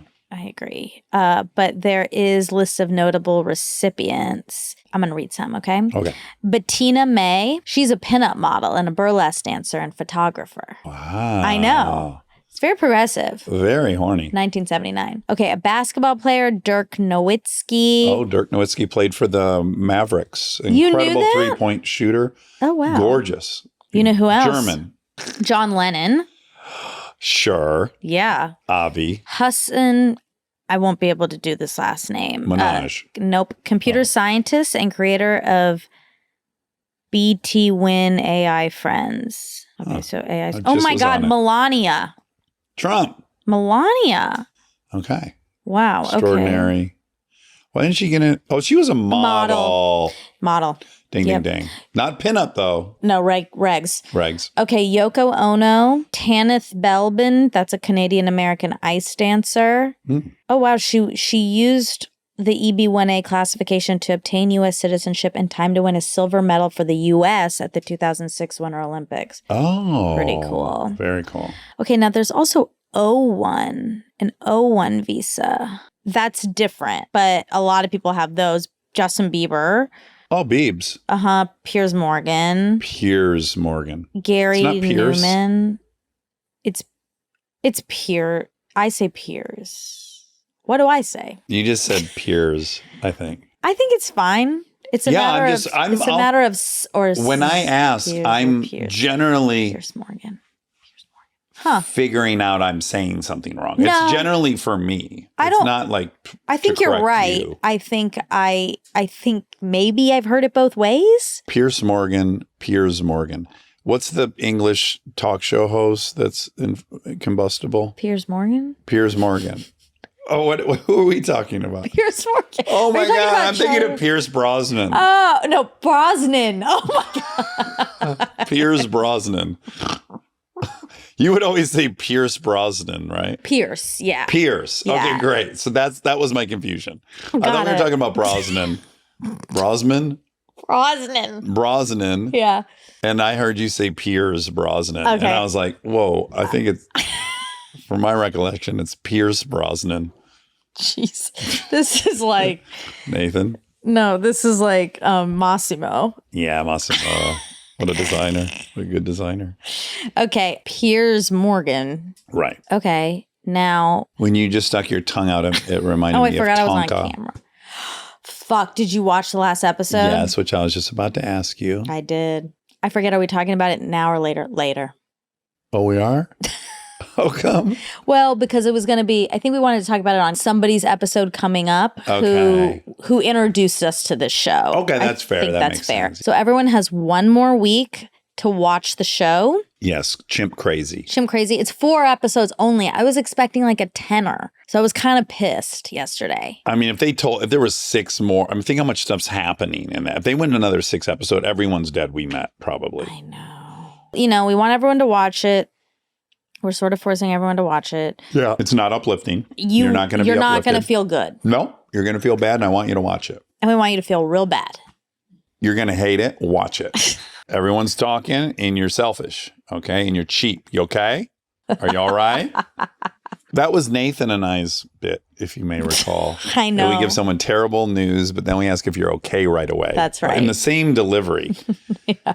Listen, a lot of people have been saying that you're looking pretty bad lately. You okay? A lot of people say you've been talking behind everyone's back. And you're not trustworthy. Are you good? It's a great bit. It's been a while. your I should bring friend- that up at my next breakfast with him. Yeah. We'd spend 3 hours thinking of negative stuff to say to one another. Nate. Just stuff that you can't recover from. Nathaniel. Nathaniel. Is his name Nathaniel? It must be. You know his father's name. I love to say this. What? Well, his name is Nate Tuck. Yeah. His father's name on his birth certificate is King Tuck. No. Yes. His name is Kingston, No. but he goes by King or Kinger. King Tuck. That's cool. Fuck. What a good name. That's a great Blows name. Kenneth out of the water. No, Kenneth. Is a good man, and we want to hear from you, Kenneth. Please tell us what your racket is. You are like. or your hustle. Okay, bye. All right, love you. Love you.